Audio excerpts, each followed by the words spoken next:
إن الحمد لله نحمده ونستعينه ونستغفره ونعوذ بالله من شرور أنفسنا ومن سيئات أعمالنا من يهده الله فلا مضل له ومن يضلل فلا هادي له وأشهد أن لا إله إلا الله وحده لا شريك له وأشهد أن محمدًا عبده ورسوله أما بعد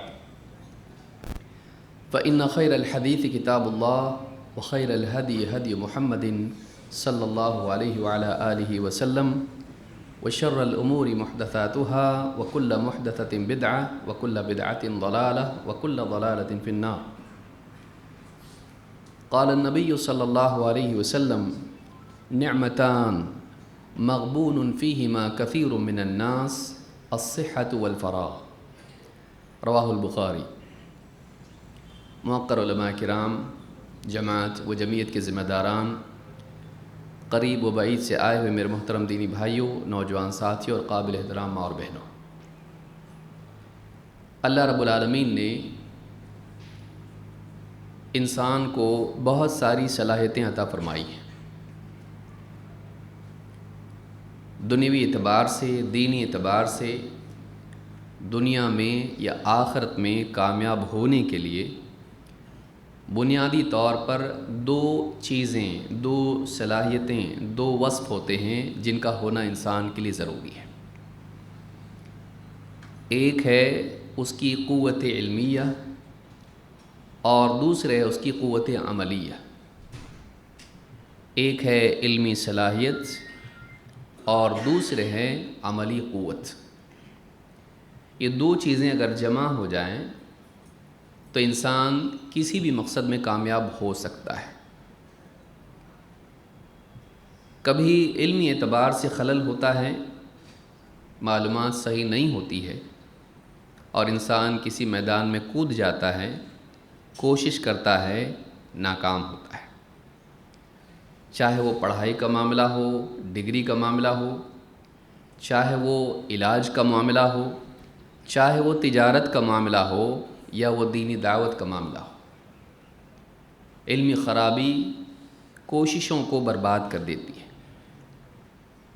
کبھی یہ ہوتا ہے کہ انسان کا علم صحیح ہوتا ہے لیکن اس علم کے نفاذ کی قوت اور صلاحیت اس میں نہیں ہوتی ہے. وہ جانتا ہے کہ کیا کرنا چاہیے، صحیح کیا ہے، لیکن اس کو اس کام کے کرنے کی اس میں طاقت نہیں ہوتی ہے. چاہے انفرادی سطح پر معاملہ ہو یا اجتماعی سطح پر، جاننے کے باوجود، علم کے باوجود اس چیز کو پریکٹیکلی اپلائی کرنے کے لیے، اس چیز کے نفاذ کے لیے انسان کے پاس قوت نہیں ہوتی ہے. اور یہی وجہ ہوتی ہے کہ بہت ساری چیزیں انسان جانتا ہے لیکن کر نہیں پاتا ہے اور کامیابی اس کو نصیب نہیں ہوتی ہے. جب یہ دونوں چیزیں جمع ہو جاتی ہیں تب جا کر فرد یا قوم کامیاب ہوتی ہے. ایک اعتبار سے، ایک طرف علمی اعتبار سے کمال ہو اور دوسرے اعتبار سے، عملی اعتبار سے قوت ہو. یہ دونوں چیزیں اگر جمع ہو جائیں تو انسان کامیاب ہو سکتا ہے. زیادہ تفصیل میں نہ جاتے ہوئے قرآن کریم میں سورۃ البقرہ میں آپ دیکھیں اللہ تعالیٰ نے طالوت کا قصہ، بنی اسرائیل کا قصہ بیان کیا اور کہا، نبی وقت کا جو نبی تھا اس نے کہا کہ اللہ تعالیٰ نے طالوت کو تم پر بادشاہ بنایا. لوگوں نے کہا اس کو کیسے بادشاہ بنا دیا، ایسی کوئی فضیلت اس میں ہے؟ تو نبی نے بتایا کہ اس کو اللہ تعالیٰ نے چنا ہے. پہلی فضیلت تو یہ ہے کہ اللہ کا انتخاب ہمیشہ صحیح ہوتا ہے اور سب کے لیے ماننا ضروری. دوسری یہ کہ اللہ تعالیٰ نے اس کو علم اور جسم دونوں اعتبار سے قوت عطا کی ہے. بسطتاً فی العلم والجسم، اس کو علمی اعتبار سے اور جسمانی اعتبار سے دوسروں پر فوقیت دی ہے اور دوسروں کے مقابلے میں اس کو اللہ تعالیٰ نے زیادہ قوت دی ہے. اس سے معلوم ہوتا ہے کہ قیادت کے لیے، کامیابی کے لیے، لیڈرشپ کے لیے یہ دو چیزیں ضروری ہیں. ایک علمی صلاحیت اور ایک جسمانی صلاحیت یا جس کو آپ قوت کہیں۔ قوت کبھی جسمانی اعتبار سے ہوتی ہے، مادی اعتبار سے، مٹیریل سینس میں، اور کبھی قوت امانت کے اعتبار سے بھی ہوتی ہے کہ انسان امانت دار ہو، یہ بہت بڑی قوت ہے۔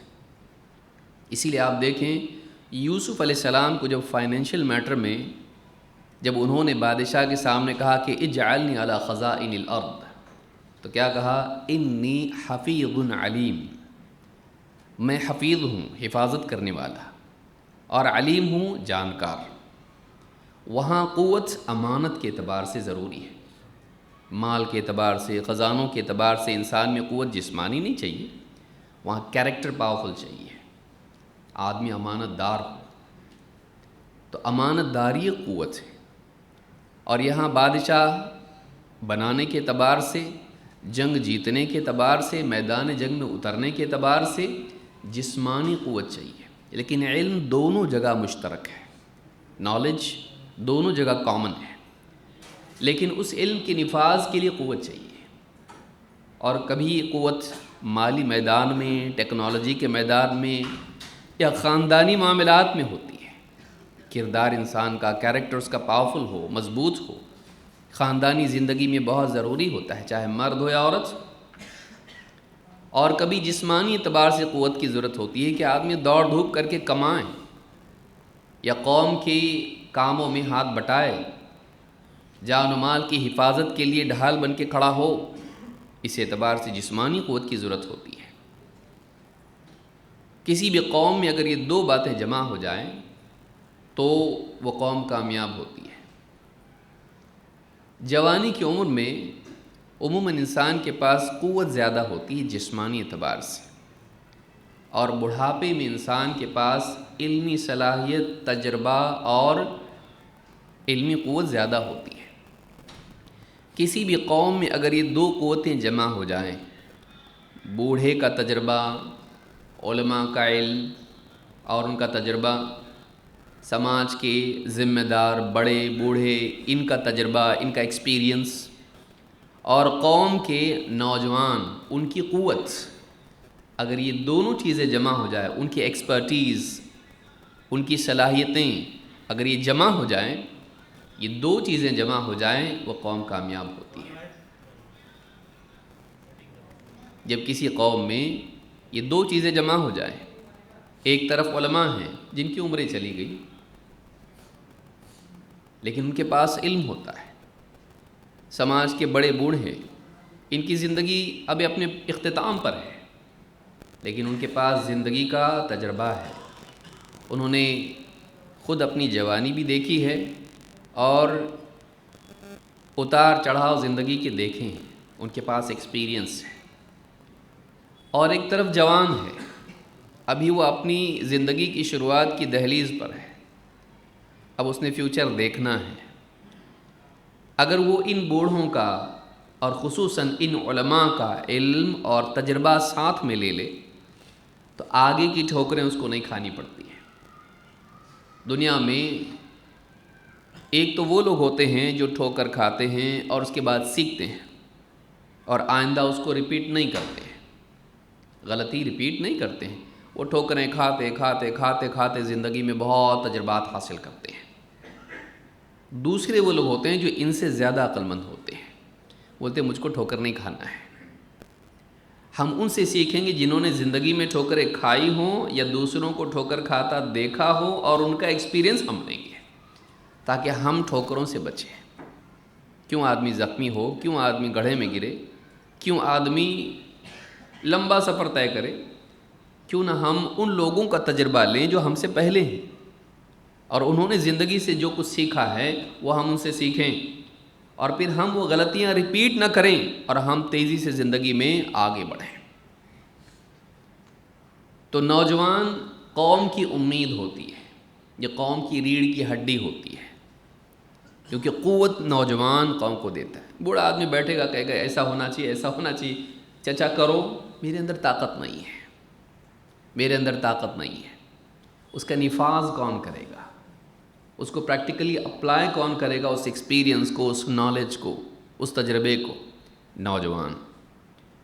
لیکن بدقسمتی یہ ہے کہ نوجوان اکثر اپنی سے پہلی نسل، پہلی پیڑھی کو بیکار سمجھنے لگتا ہے، ان کو کچھ نہیں سمجھتا ہے، یہ نیا دور ہے، یہ نیا دور ہے، ان کو کیا معلوم ہے۔ اس کے اپنے خواب، اس کی تمنائیں، اس کی چاہتیں اس کو اپنے سے پہلے والوں کی زندگی، ان کا تجربہ، ان کی معلومات، ان کا علم اس سے مستغنی کر دیتا ہے، اور نہیں سنتا ہے، اور اکثر وہ فیل ہوتا ہے، اور فیل ہونے کے بعد بیٹے کو نصیحت کرتا ہے، بیٹا میں نے اپنے باپ کی نہیں سنا تھا، کم سے کم تو سن لے۔ یہ چکر بار بار ریپیٹ، یہ لوپ چلتا رہتا ہے۔ کچھ لوگ اس لوپ کو توڑتے ہیں اور وہ اپنے پہلوں کو قدر کی نگاہ سے دیکھتے ہیں، ان کی عزت کرتے ہیں، ان کا احترام کرتے ہیں، ان کا علم وہ لے لیتے ہیں، اور پھر وہ آگے بڑھتے ہیں، اور پھر وہ لوگ کامیاب ہوتے ہیں۔ لہٰذا قوم میں جہاں تجربے کے اعتبار سے، علم کے اعتبار سے علماء اور بزرگوں کا وجود ضروری ہے، یہ بیکار لوگ نہیں ہیں۔ اکثر انسانیت، اور مغرب میں آپ دیکھیں تو آپ کو یہ دکھائی دے گا، آگے بھی اس پر ہم آئیں گے، کہ جو لوگ عمر دراز ہو گئے، بس ان کا کام ختم ہو گیا، اب کب جا رہے بھائی؟ نوجوان طبقہ اس نگاہ سے ان کو دیکھتا ہے، ماں باپ ہوں، سماج کے بڑے بوڑھے ہوں، ان کو اس نگاہ سے دیکھتا ہے کہ اب ان کی زندگی ختم ہو گئی۔ ٹھیک ہے، وقت کے اعتبار سے، عمر کے اعتبار سے ان کی زندگی اپنے اختتام پر ہے، جوانی کے بعد بڑھاپا ہی آنا ہے، بڑھاپے کے بعد موت ہے، لیکن زندگی بھر جو انہوں نے دیکھا، سیکھا، سردی، گرمی، بارش، اتار چڑھاؤ، کامیابی، ناکامی، سکھ، دکھ، یہ جو تجربہ ان کا ہوتا ہے، اس سے اگر انسان فائدہ نہیں اٹھائے، نوجوان فائدہ نہیں اٹھائے، بدقسمت ہے۔ اور قوم میں یہ بھی ضروری ہے، نوجوان بھی ضروری ہے، کہ ان کا تجربہ اور اس کی قوت دونوں اگر جمع ہو جائیں، پروجیکٹ پاس ہو جائے گا، کامیاب ہو جائے گا۔ لیکن اکثر ان کے درمیان ایسی خلیج ہوتی ہے، ایسی دونوں کے درمیان ایسا فاصلہ ہوتا ہے کہ دونوں ایک نہیں ہو پاتے، شیطان ایک ہونے نہیں دیتا ہے، اور جوانی کی عمر میں انسان بڑا بچپن سے نکلا ہے، جوانی میں آیا ہے، اب وہ یہ سمجھتا ہے کہ میں آزاد ہوں، میں کسی کی نہیں سنوں گا۔ اب تو وہ قید سے باہر نکلا ہے۔ بچپن میں اس کے لیے کیسا تھا؟ باہر مت جاؤ، ہوم ورک کرو، پڑھائی کرو، کونے میں بیٹھو، اپنے کمرے میں جاؤ، شور مت کرو۔ بچپن میں یہ اس کے لیے ڈوز اینڈ ڈونٹس۔ جیسی جوان ہوتا ہے اور باپ کے کندھے سے اس کا سر یا اس کے کندھے سے اس کا کندھا لگنے لگتا ہے، اب بولتا ہے میری بھی زندگی ہے، میری بھی اپنی چوائسیز ہیں، میں بھی سنوں گا نہیں۔ اور باپ بھی سمجھتا ہے کہ اب یہ بڑا ہو گیا ہے، اس کو زیادہ ڈانٹ ڈپٹ بھی نہیں کر سکتے، اور وہ اپنی زندگی جینے لگتا ہے۔ وہ سیکھتا نہیں ہے، اس کو معلوم ہی نہیں ہے، اس کو معلوم ہی نہیں ہے، اس کو کوئی بتانا چاہیے کہ دیکھ تو وہی باتیں ریپیٹ کرے گا جو تجھ سے پہلے کرتے گئے، اور بعد میں جا کے ایک عمر کا حصہ نکل جائے گا، اور اس کے بعد سوچے گا کاش کہ میں کسی کی سنتا، کسی سے پوچھتا، کوئی مجھ کو بتاتا، میرا وقت ضائع نہیں ہوتا۔ اتنا میں نے زندگی برباد کر دی، اب جا کے سمجھ میں آ رہا ہے کہ وہ باتیں صحیح تھی جس کو میں غلط سمجھتا تھا، اور وہ باتیں غلط تھی جس کو میں صحیح سمجھتا تھا۔ سماج اکثر اسی طرح سے وہیں کا وہیں رہتا ہے، بلکہ بعض اوقات تنزل کا شکار ہو جاتا ہے۔ تو کسی بھی قوم کی کامیابی کے لیے یہ ضروری ہے کہ ایک طرف اس کے پاس ایسا طبقہ ہو جس کے علم میں خلل نہ ہو، علماء اور قوم کے بزرگ، یا اس کو آپ اولو الامر کہیں، سماج کے بڑے لوگ، علماء، حکام، یا اسی طرح سے سماج کے تجربہ کار لوگ جو رائے رکھتے ہوں، ان کے پاس بولنے کی بات ہو، سوچ ان کی گہری ہو، استنباط کی صلاحیت ان میں ہو، واقعات میں سے ڈیسیجن میکرز، وہ تھنکرز ہوں، سماج کے اندر سوچنے کی صلاحیت ہو، حالات کو پرکھنے کی صلاحیت ہو، صحیح رہنمائی کرنے کی صلاحیت ان میں ہو۔ دوسرے وہ لوگ ہیں جو اس رہنمائی کو لے کر اس کو اپلائی کر سکتے ہو، اس کا امپلیمنٹیشن کر سکتے ہو۔ ان دونوں چیزوں کے جمع ہوئے بغیر کوئی کامیابی نہیں ہو سکتی ہے۔ کہ جیسے کوئی انجینئر ہے، کوئی خاکہ بنائے، کوئی پروٹوٹائپ بنائے، اس کے بعد کچھ لوگ ہیں جو اس کے اوپر پروڈکشن میں کام کرتے ہیں، محنت کرتے ہیں، وہ بناتے ہیں، چاہے وہ ہوائی جہاز ہو، چاہے وہ بلڈنگ ہو، یا کوئی اور چیز ہو۔ تو یہ دو لوگ اگر جمع ہو جاتے ہیں تب جا کر کامیابی ہوتی ہے۔ کبھی ایک انسان میں دونوں چیزیں بھی جمع ہو جاتی ہیں، وہ علمی اعتبار سے بھی صلاحیت مند ہوتا ہے اور عملی اعتبار سے نفاذ کی طاقت بھی اس میں ہوتی ہے۔ لیکن سماج میں اکثر ایسا ہوتا نہیں ہے، دونوں چیزیں جمع نہیں ہو پاتی۔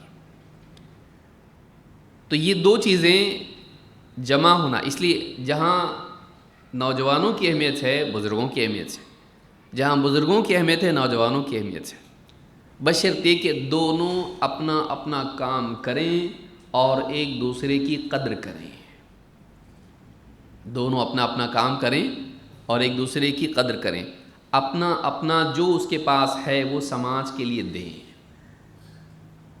لیکن جوانی کی عمر بڑی خطرناک ہوتی ہے، اس میں انسان کی خواہشات اپنے عروج پر ہوتی ہیں، اس کے سامنے خواب ہوتے ہیں۔ بڑھاپے میں کیا ہوتا ہے؟ بڑھاپے میں آدمی اپنے پاسٹ کو دیکھتا ہے، میں نے کیا کیا، کیا نہیں کیا، کیا غلطیاں کیا، میں نے ایسا کرنا چاہیے تھا، ایسا نہیں کرنا چاہیے تھا، کریئر کے بارے میں، شادی شدہ زندگی کے بارے میں، علمی اعتبار سے، عملی اعتبار سے، بزنس کے اعتبار سے، یا بہت سارے ڈیسیجنز آدمی پاسٹ کے بارے میں ہی سوچنے لگتا ہے، کیونکہ اس کے پاس اور کچھ ہوتا نہیں، سامنے اس کے لیے ڈیڈ اینڈ ہوتا ہے، اب میرا کتنا وقت بچا ہے، تو پاسٹ کو سوچتا ہے وہ۔ جوانی میں الٹا ہوتا ہے، جوانی میں انسان کے پاس اسپریشنز ہوتی ہیں، مجھ کو یہ کرنا ہے، مجھ کو یہ اچیو کرنا ہے، مجھ کو ساری دنیا دیکھنا ہے، مجھ کو یہ کمانا ہے، پیسہ کمانا ہے۔ وہ دیکھتا ہے پیسہ ہے تو سب کچھ، ساری چیزیں خریدنے کے لیے پیسہ چاہیے، تو پیسہ چاہیے میرے پاس، حلال حرام صحیح غلط یہ چاہیے مجھ کو، اور میرے خواب، مجھ کو فلاں ملک جانا ہے، پکنک پہ جانا ہے، گھومنا ہے، مجھے یہ گاڑی چاہیے، مجھے یہ گھڑی چاہیے، جوتے چاہیے۔ انسان کے پاس چاہتیں ہوتی ہیں، وہ آگے دیکھ رہا ہوتا ہے، بوڑھا پیچھے دیکھ رہا ہوتا ہے، اور یہی جوانی کی عمر ہے جس میں انسان کی ڈیسیجن لینے کی صلاحیت کمزور ہوتی ہے، کیونکہ انفو کم ہے، اس کے پاس ڈیٹا کم ہے، اور اس میں ڈیسیجن لینے کی صلاحیت بھی کمزور ہوتی ہے، کیونکہ ڈیسیجن لینے میں انسان کے لیے ضروری ہوتا ہے کہ وہ خواہشات سے اوپر اٹھ کے سوچے۔ انسان کی جو خواہشات ہیں، اس کی جو ڈیزائرز ہیں، چاہتے ہیں، وہ اس کی عقل پر پردہ ڈال دیتی ہے۔ تو جب وہ ڈیسیجن لیتا ہے، کوئی بھی فیصلے کرتا ہے، تو چاہتوں کی روشنی میں جب کرتا ہے تو ڈیسیجن صحیح نہیں ہوتا ہے، اور اکثر اس کے فیصلے غلط ہوتے چلے جاتے ہیں۔ کیوں؟ کیونکہ خواہشات کی روشنی میں وہ سوچتا ہے۔ اس عمر کو صحیح استعمال کرنا اور اس عمر میں صحیح قدم اٹھانا، یہ ایسا اس کو بنا دیتا ہے کہ آنے والی نسلوں کے لیے وہ اسوہ بن جاتا ہے۔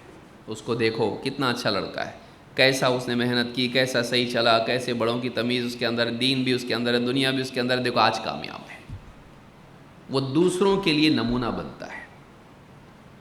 یہ نمونہ ہر نوجوان بن سکتا ہے، اپرچونٹی سب کے لیے ہے، موقع سب کے لیے ہے۔ اللہ نے کسی کے لیے دروازہ بند کیا ہے؟ نہیں، لیکن کوئی چیز فری میں نہیں ملتی ہے، یوں ہی آ نہیں جاتی ہے، اس کے لیے محنت کرنی پڑتی ہے۔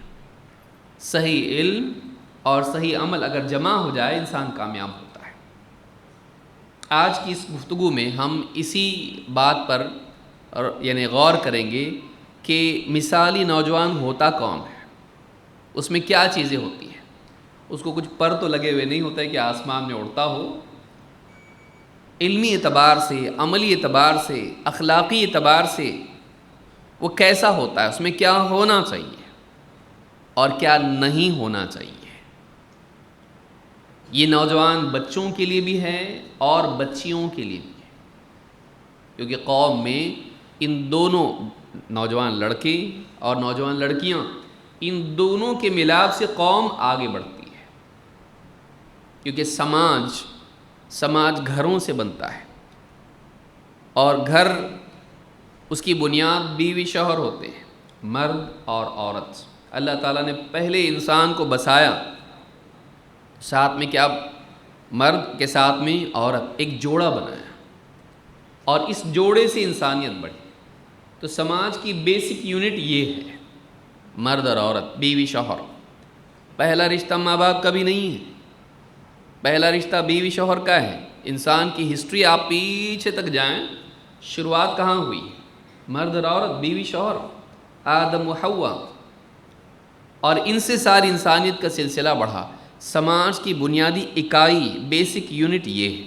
یہ اگر صحیح ہو جائے، مرد بھی صحیح ہو، عورت بھی صحیح ہو جائے، اور اگر سارے سماج میں یہ اس کو برتا جائے تو سارا سماج بہتر بن سکتا ہے۔ تو جہاں نوجوان لڑکے ہمارے، ان کے اندر دینداری آئے، ان کی سوچ صحیح ہو، وہ صحیح جئیں، وہی ہماری نوجوان بچیاں، ان کے اندر بھی اسلامی زندگی اور صحیح اصول آنے چاہیے، تب جا کے ہمارا معاشرہ بہتر بن سکتا ہے۔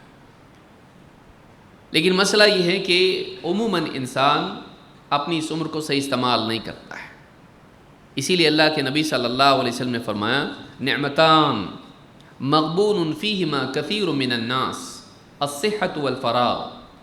دو نعمتیں ہیں، اور ان دو نعمتوں کے بارے میں انسانیت کی بڑی تعداد ایسی ہے جو دھوکے میں ہے۔ مغبون اس کو کہتے ہیں جو بزنس کرے اور دھوکہ کھائے، وہ اعلیٰ کو دے کے گھٹیا لے لے، وہ زیادہ دے کے تھوڑا لے، وہ بہتر کو دے کے کمتر لے، تو ایسی ڈیل خراب ہو گئی، وہ نقصان میں ہے۔ اس کو مغبون کہتے ہیں کہ دھوکہ کھا جائے بزنس میں۔ تو دو چیزیں ایسی ہیں، دو نعمتیں ایسی جن کے بارے میں اکثر لوگ، عام طور سے لوگ دھوکے میں ہیں، اور وہ کیا ہے؟ الصحۃ والفراغ۔ الصحۃ والفراغ، صحت مندی اور فراغت، فری ٹائم۔ تو وقت کے بارے میں اور جسم کے بارے میں عام طور سے انسان غلطی کرتا ہے۔ جوانی کی صحت، جب بڑھاپا آئے گا تو یہ صحت ختم ہو جائے گی، واپس جوانی آنے والی نہیں۔ یوٹیوب آپ کی کوئی مدد نہیں کر سکتا، یہ ٹریننگ وہ ٹریننگ، کچھ نہیں، جوانی گئی کہ فلاں عمر میں صحت واپس سے آ جائے گی، ریجوینیٹ ہوگا، نہیں ہوتا۔ بڑھاپے کا کوئی علاج نہیں ہے، بڑھاپے کے بعد اگلا اسٹیشن آخری ہے، موت۔ اس سے چھٹکارا نہیں، بڑھاپے سے چھٹکارا نہیں۔ جوانی گئی واپس نہیں آتی۔ اور جو وقت آج ہے، جوانی گئی، بڑھاپا آیا، اس کے بعد موت، زندگی ختم ہو جائے گی۔ یہ ٹائم ہمارے پاس ہے جو بہت قیمتی ہے، اور یہ ایک مرتبہ ملی ہوئی اپرچونٹی ہے، ایک مرتبہ ملا ہوا موقع ہے۔ اس کو صحیح استعمال کیا کامیاب، نہیں استعمال کیا فیل۔ اسی لیے آپ دیکھیں اللہ رب العالمین نے انسان کے خسارے کا ذکر کیا تو وقت کی قسم کھائی، والعصر ان الانسان لفی خسر۔ قسم زمانے کی، انسان خسارے میں ہے، قسم وقت کی، انسان گھاٹے میں ہے۔ انسان کا خسارہ بتایا تو قسم کھائی کس کی؟ وقت کی۔ کیوں؟ وقت کا صحیح استعمال کامیاب کرتا ہے، وقت کا غلط استعمال ناکام کرتا ہے۔ آپ کے پاس ہے کیا؟ آپ کے پاس ٹائم ہے۔ پیسے سے بہتر چیز آپ کا ٹائم ہے، اور ٹائم کے ساتھ میں اگر قوت جمع ہو جائے، کہ انسان کے پاس، اب دیکھیے بوڑھے کے پاس کتنا وقت ہے، وہ تو رات دن سب کو بولتے بھائی میرے لیے دعا کرو، خاتمہ خیر کے ساتھ ہو جائے۔ اب وہ کچھ کرنے کی پوزیشن میں نہیں ہے۔ لیکن جوان کے پاس ایک عمر ہے، اس کے پاس ایک فیوچر اس کے سامنے ہے، لیکن وہ اپنا وقت کیسے استعمال کرتا ہے، صحیح میں، غلط میں، خیر میں، شر میں، اللہ کی مرضیات کے مطابق یا شیطان کی چاہت کے مطابق کیسے خرچ کرتا ہے۔ اور ایسے وقت نکل جائے گا، وقت بہت تیزی سے نکل جاتا ہے، زندگی بہت تیزی سے ختم ہوتی ہے، اگلی زندگی ملنے والی نہیں۔ یہاں گئے کا مطلب گئے، واپس نہیں آتے۔ سوچیے، ہم لوگ یہاں آئے ہیں، اس کے بعد واپس دنیا میں ہم لوگ آنے والے نہیں۔ ایک موقع ہم کو ملا ہے، جو بھی کرنا ہے اس کو اس مرتبہ میں کر، اگلی مرتبہ کا موقع نہیں ہے۔ تو انسان کے پاس وقت کا ہونا اور صحت کا ہونا، دونوں چیزوں کا جمع ہونا، یہ بہت بڑی نعمت ہے۔ جوان کے پاس یہ ہے، اس کے پاس وقت ہے، بوڑھے کے پاس وقت نہیں ہے۔ وہ جلدی جلدی اپنا سامان لپیٹ رہا ہے جیسا ابھی اسٹیشن آنے والا ہے۔ جوان اس کے پاس وقت ہے، یہ اور بات ہے کہ اللہ اس سے پہلے اٹھا لے، لیکن عموماً ایسا ہوتا نہیں ہے۔ ایک وقت اس کے پاس ہے، زندگی اس کے پاس ہے۔ اب صحیح ہوا سب صحیح ہوا، لیکن اگر اب صحیح نہیں ہوا زندگی گڑبڑ ہو جائے گی۔ بعد میں پچھتانا، واپس سے آپ آ سکتے نہیں آ سکتے۔ آپ کسی بھی بوڑھے سے پوچھئے، جوان سے پوچھو تو بچپن کتنا اچھا تھا نا، کوئی فکر نہیں، کوئی ٹینشن نہیں، کھیلو کودو بس پڑھو لکھو۔ اب وہ چلا گیا، واپس نہیں آ سکتا جوان۔ بوڑھا، جوانی کتنی اچھی تھی نا، اب تو چلنا پھرنا بھی مشکل ہو گیا، چلنا پھرنا مشکل ہو گیا، سانس لینے میں تکلیف ہوتی ہے، کروٹ بدلنے میں تکلیف ہوتی ہے،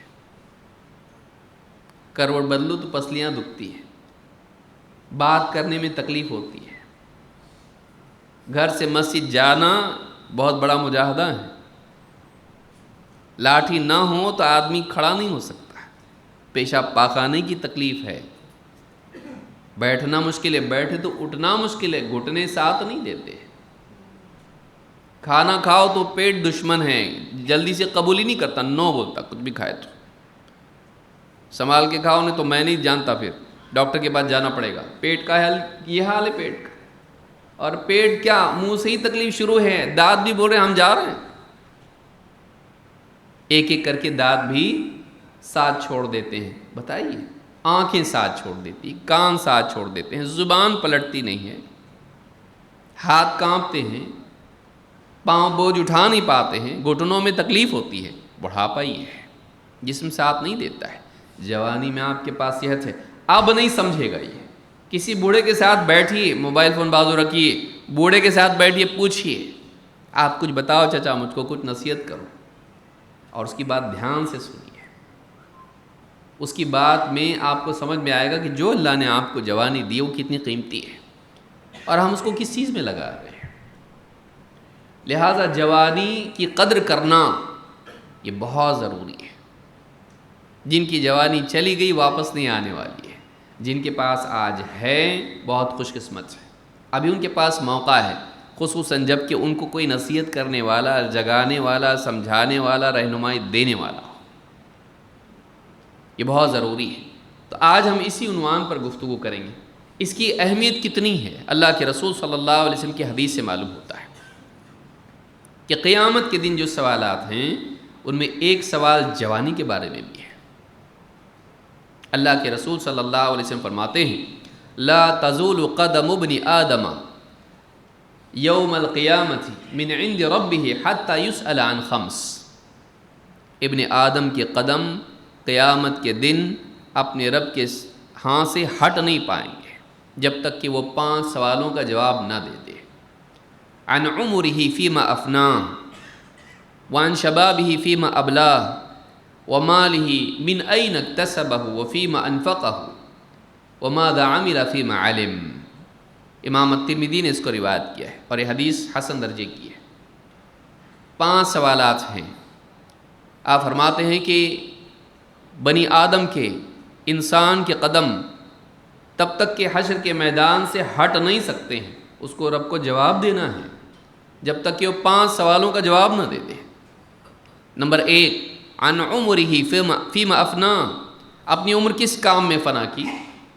ٹائم، لائف، ڈیوریشن جو تم کو ملا اس پلانٹ پہ رہنے کے لیے، ہمیشہ کے لیے پرماننٹ نہیں، یہاں پہ ٹیمپرری ہیں، رہیں جانا ہے۔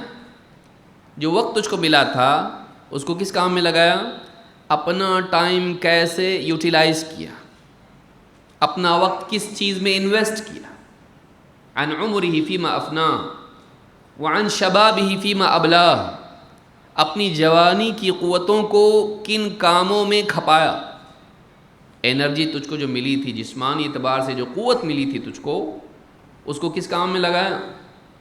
ومالہ من این اکتسبہ وفیما انفقہ، مال کے بارے میں پوچھا جائے گا، مال کہاں سے کمایا، کہاں خرچ کیا، حلال حرام، چوری کر کے، خیانت کر کے، جھوٹ بول کے، دھوکہ دے کے کیسے کمایا اور کہاں خرچ کیا؟ فضول خرچی میں، حرام کاموں میں، ناچ گانوں میں، بے حیائی کے کاموں میں، ظلم و زیادتی میں، عیاشی میں، زناکاری میں، کس چیز میں تو نے مال کو خرچ کیا؟ خواہشات کے پیچھے مال خرچ کیا، یا اللہ کی مرضیات میں، یا اپنی حاجات میں؟ وَمَالِهِ مِنْ أَيْنَ اكْتَسَبَهُ وَفِيمَ أَنْفَقَهُ وَمَاذَا عَمِلَ فِيمَ عَلِمَ، اور جو جانتا تھا اس پہ کتنا عمل کیا؟ تیرا علم اور عمل کا ریشو کیا تھا؟ تیرے علم اور عمل میں مطابقت کتنی تھی؟ کتنا جانتا تھا، کتنا اس کے مطابق جیتا تھا؟ تیرے جاننے میں اور جینے میں کتنا سنکرونائز تھا؟ دونوں ایک دوسرے کے مطابق کتنے تھے؟ بہت جانتا تھا، جیتا نہیں تھا صحیح، ایسا تھا؟ یا جیسا جانتا تھا، جتنا علم اس کے پاس تھا ویسے جیتا تھا؟ یہاں معلوم ہوا، زندگی میں بات آئی تو علم اور عمل میں مطابقت کتنی تھی؟ ان ساری چیزوں کے بارے میں 5 سوال اس کے بارے میں پوچھے جائیں گے۔ وقت کے بارے میں، عمر، وقت، فزیکل سٹرینتھ، جسمانی قوت، جوانی کی طاقت۔ 3 مال، کمایا کہاں سے، خرچ کہاں پہ کیا۔ 4 علم، یہ 4 چیزیں ہیں، وقت، قوت، اور اسی کے ساتھ مال اور علم۔ ان 4 چیزوں کو صحیح استعمال کرنا کامیابی کی چابی ہے۔ اپنا آدمی، اس کے پاس علم صحیح ہو، علم کے مطابق بنے۔ 2، وہ اپنے وقت کو صحیح استعمال کرے۔ 3، اپنی جسمانی صلاحیتوں کو صحیح استعمال کرے۔ اور 4، چوتھا کیا ہے، مال کمانے میں، خرچ کرنے میں صحیح اصول کا پابند بنے۔ اگر یہ کام آدمی کرتا ہے، اسی کو یاد رکھ لے آدمی، زندگی صحیح ہو جائے گی۔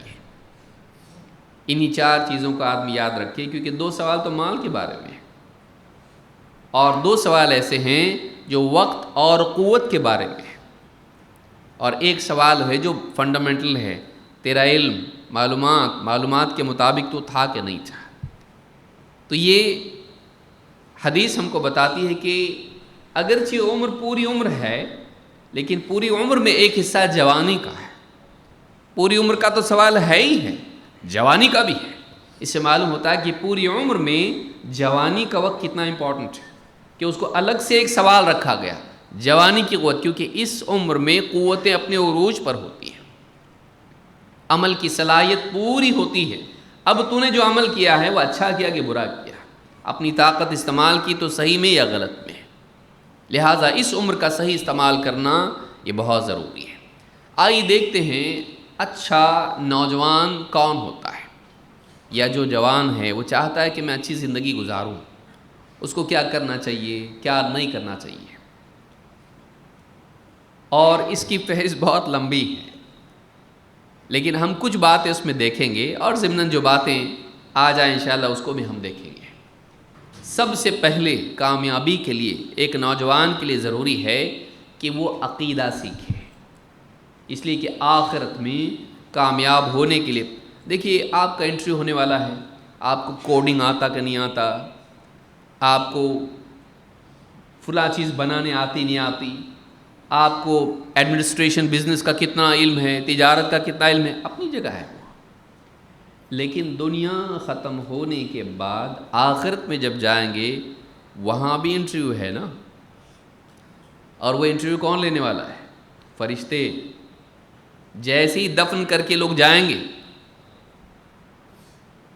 فوراً 2 فرشتے آتے ہیں، منکر نکیر، مسند احمد کی روایت میں ہے، منکر نکیر، یہ 2 فرشتے آتے ہیں اور اس کو اٹھا کے بٹھا دیتے ہیں، کفن اس کا کمر تک آ جاتا، جوان ہو بوڑھا ہو جو بھی ہو، اب دنیا سے گیا، تجارت رہ گئی، بیوی بچے یہاں رہ گئے، گھر یہاں رہ گیا، سب کچھ یہاں، دوست احباب سب چھوڑ کے گیا، اب قبر میں گیا۔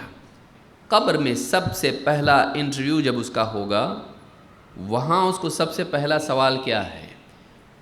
تو کون سی کمپنی میں کام کرتا تھا، کیا ڈگری تیری ہے، تیرا پے چیک کیا تھا، پیکج تیرا کتنا تھا، کون سے ملک کا تھا، گورا تھا، کالا تھا، عرب تھا، عجم تھا، پڑھا لکھا تھا، ان پڑھ تھا، نہیں.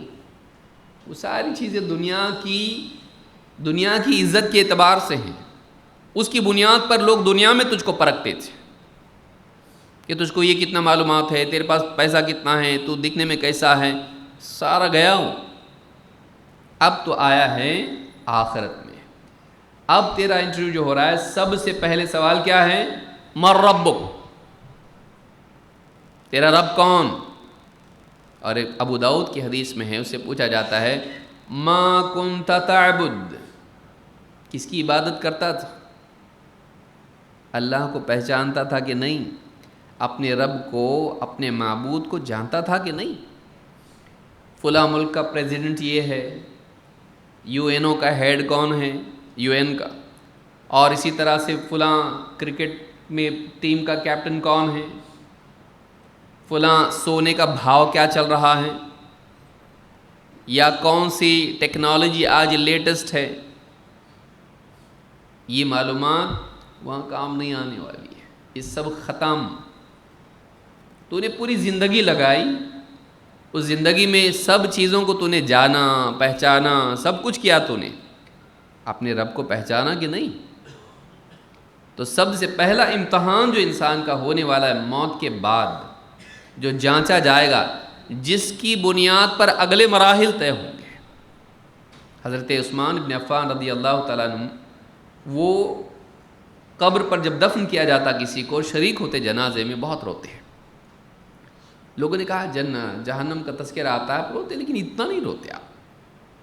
قبر کے معاملے میں اس کا تذکرہ آ جائے یا دفن میں آپ شریک ہو، آپ کو رونا آتا، کیوں ایسا؟ کہا میں نے اللہ کے نبی صلی اللہ علیہ وسلم سے سنا، قبر آخرت کی منازل میں سب سے پہلی منزل ہے. جو اس میں کامیاب ہو گیا، اگلی منزلیں اس کے لیے آسان ہیں. جو اس میں ناکام ہو گیا، اگلی مرحلے اس کے لیے اور زیادہ شدید ہیں. اور اللہ کے رسول صلی اللہ علیہ وسلم فرماتے تھے، میں نے قبر سے زیادہ بھیانک منظر نہیں دیکھا. ما رأيت منظرا قط والقبر افظع منه، میں نے قبر سے زیادہ بھیانک منظر نہیں دیکھا. اور کہتے تھے قبر پہلی منزل ہے، اس میں پاس آگے پاس، اس میں فیل آگے فیل. تو نوجوان کو چاہیے کہ سب سے پہلے اس سوال کی تیاری کرے جو قبر میں سب سے پہلے پوچھا جانے والا ہے. اور عقیدہ نہ صرف یہ کہ قبر میں کام آئے گا، وہ دنیا میں کام آئے گا. کیونکہ آپ کی زندگی میں سکھ دکھ آنے والے ہیں، کامیابی ناکامی آئے گی، سٹریس، ڈپریشن آپ کے دروازے پر، دل کے دروازے پر دستک دیں گے. اگر آپ کا تعلق اللہ سے اچھا ہے، ان معاملات کو ڈیل کرنا آپ کے لیے آسان ہوگا. لیکن اگر آپ کا تعلق اللہ سے صحیح نہیں ہے اور آپ صرف کاز اینڈ ایفیکٹ کے ہی دور میں جی رہے ہیں، اسی کی ٹرمینالوجی میں آپ سوچتے ہیں یہ ہو تو یہ ہو سکتا ہے، یہ نہیں ہو تو نہیں ہوگا. اگر آپ ایسا سوچتے ہیں اور آپ کے ذہن میں یہ نہیں ہے کہ جو اللہ چاہے وہ ہوتا ہے، اللہ تعالیٰ ہر چیز پر قادر ہے، اور آپ کے ذہن میں یہ نہیں ہے الیس اللہ بکاف عبدہ، کیا اللہ اپنے بندے کے لیے کافی نہیں ہے؟ اگر آپ کے ذہن میں یہ نہیں ہے وَمَن يَتَوَكَّلْ عَلَى اللَّهِ فَهُوَ حَسْبُهُ، جو اپنے رب پر، اللہ پر توکل کرے، اللہ اس کے لیے کافی ہو جاتا ہے. اگر آپ کے ذہن میں یہ نہیں ہے إِيَّاكَ نَعْبُدُ وَإِيَّاكَ نَسْتَعِينُ، اے اللہ ہم تیری ہی عبادت کرتے ہیں، کسی اور کی نہیں، اور تجھی سے مدد طلب کرتے ہیں، کسی اور کی طرف ہم ہاتھ اٹھا کے نہیں مانگتے کسی سے. اگر زندگی میں توحید نہیں ہے، health issues, financial issues, marital issues, political issues, سارے ایشوز آپ کی زندگی حرام کر دیں گے، آپ کو جینا مشکل ہو جائے گا. اسی لیے آپ دیکھیے سائیکالوجسٹ کے پاس، سائیکائٹرسٹ کے پاس لائن لگی ہے لوگوں کی، اور لائن لگی ہے، کچھ لوگ جا کے مل رہے ہیں، اور جن کو ٹائم نہیں وہ آن لائن ان سے وقت لے رہے ہیں. آن لائن ہی صحیح، ہم کو تھوڑا کاؤنسلنگ کرو، کاؤنسلرز کی بھرمار ہو رہی ہے. کیوں؟ اس لیے کہ لوگ ذہنی طور پر پریشان ہیں. کیوں؟ اس لیے کہ لوگ اللہ کو نہیں جانتے، صرف اسباب کو جانتے ہیں. توحید نہیں صرف قبر میں آپ کے کام آئے گی، توحید آپ کی زندگی کے ہر مرحلے میں آپ کے کام آئے گی. جو انسان اللہ کو پائے ہوئے ہو، زندگی کی بڑی سے بڑی ناکامی اور زندگی کے بڑے سے بڑے مسائل اس کو ختم نہیں کر سکتے. وہ ہر اس مصیبت سے نکلے گا کیونکہ اس کے پاس اللہ ہے، وہ اللہ سے تعلق بنائے ہوئے ہیں، وہ کبھی ہمت نہیں ہارے گا. جو آدمی اللہ پہ بھروسہ کرتا ہے وہ ہمت ہارے گا؟ اللہ تعالیٰ جو چاہے کر سکتا ہے. ہمت وہ ہارتا ہے جس کی نگاہ اپنی ذات پر ہو، اپنے اسباب اور وسائل پر ہو. لیکن جس کی نگاہ رب العالمین پر ہو جو ہر چیز پر قادر ہے، زندگی کے بڑے بڑے مسائل میں بھی وہ کبھی ہمت نہیں ہارتا ہے. تو آپ یاد رکھیں کہ صحیح عقیدہ نہ صرف یہ کہ آخرت میں کام آئے گا، قبر میں کام آئے گا، صحیح عقیدہ آپ کی زندگی کے ہر مرحلے میں ہر دن کام آئے گا. صبح آپ تجارت کے لیے نکل رہے ہیں، انٹرویو کے لیے نکل رہے ہیں، ایگزامز کے لیے نکل رہے ہیں، آپ کسی بھی کام کے لیے باہر جا رہے ہیں، حالات اچھے برے ہیں، آپ سفر کر رہے ہیں، ہر حال میں آپ کے لیے آپ کے ساتھ آپ کو حوصلہ دے گا آپ کا عقیدہ. اللہ رب العالمین پر اعتماد آپ کی زندگی کو مضبوط بنائے گا، ورنہ آپ ڈرے ڈرے سہمے ہمیشہ پریشانی میں رہو گے اور ناکامی کو آپ جھیل نہیں پاؤ گے. ناکامی کو آپ جھیل نہیں پاؤ گے اگر آپ کا اعتماد اللہ پر نہ ہو. اسی لیے آپ انبیاء کی تاریخ کو آپ دیکھیں، ہر اعتبار سے کمزور لیکن ایمانی اعتبار سے مضبوط. ہر اعتبار سے کمزور لیکن ایمانی اعتبار سے توحید کے معاملے میں مضبوط. اور جس کے پاس اللہ ہو اس کو کسی اور چیز کی ضرورت ہوتی ہے نہیں. اللہ اس کے لیے وہ اسباب پیدا کر دیتا ہے. تو نوجوان کے لیے ضروری ہے، کیونکہ آپ مسئلہ کیا ہے، دنیوی تعلیم آپ کو بتا رہی آپ کے پاس یہ ہے تو آپ کامیاب ہیں، نہیں تو نہیں. آپ کو کاز اینڈ ایفیکٹ ہی سکھایا جا رہا ہے. آپ کے پاس یہ ہوگا تو یہ ہوگا، آپ یہ کرو گے تو یہ ہوگا. دنیوی اعتبار سے دنیوی تعلیم آپ کے ذہن میں اسباب کی عظمت کو بھر دیتی ہے. وسائل اپنی جگہ اہم ہیں، وہ رب کا بدل نہیں ہے، وہ اللہ کا بدل نہیں ہے. اللہ سب کا بدل بن سکتا ہے، کچھ نہیں ہے اللہ ہے بس ہو گیا. لیکن سب کچھ ہے، اللہ آپ کے ساتھ نہیں ہے، کچھ نہیں ہو سکتا ہے. اللہ تعالیٰ قرآن کریم میں فرماتا ہے إِن يَنصُرْكُمُ اللَّهُ فَلَا غَالِبَ لَكُمْ وَإِن يَخْذُلْكُمْ فَمَنْ ذَا الَّذِي يَنصُرُكُمْ مِنْ بَعْدِهِ. اگر اللہ تعالیٰ تمہاری مدد پر ہو تم پر کوئی غالب نہیں آ سکتا ہے، اور اگر اللہ تعالیٰ تمہارا ساتھ چھوڑ دے اللہ کے بعد ہے کون جو تمہاری مدد کرے. تو یہاں پر اس آیت میں آپ دیکھیں کہ مومنین کو یہ بتایا جا رہا ہے اللہ پر اعتماد رکھو، توحید پختہ ہونی چاہیے. نوجوان کامیاب نوجوان وہ ہے جو نیوٹنز لا، آئنسٹائنز لا ٹھیک ہے جان رہا، اچھی بات ہے بھائی، لیکن اللہ تعالیٰ کے بارے میں وہ جانتا ہو. اس میں ماں باپ کی بہت بڑی ذمہ داری ہے کہ وہ اپنی اولاد کو جہاں دنیوی تعلیم دے رہے ہیں وہیں وہ اپنی اولاد کو دینی تعلیم بھی دیں.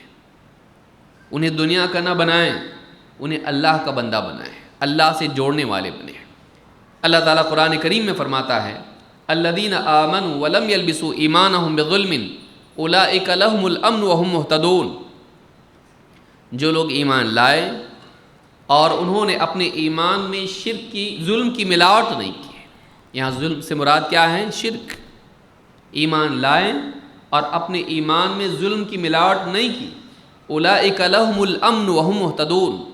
انہی کے لیے اللہ کی طرف سے امن کا وعدہ ہے اور یہی لوگ اللہ کے نزدیک ہدایت یافتہ ہیں.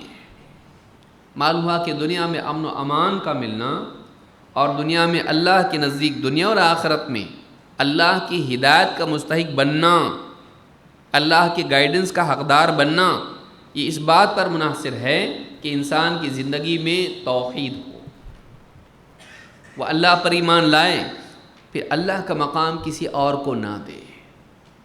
اللہ کا مقام کسی اور کو نہ دے، اپنے عقائد کو صاف رکھے.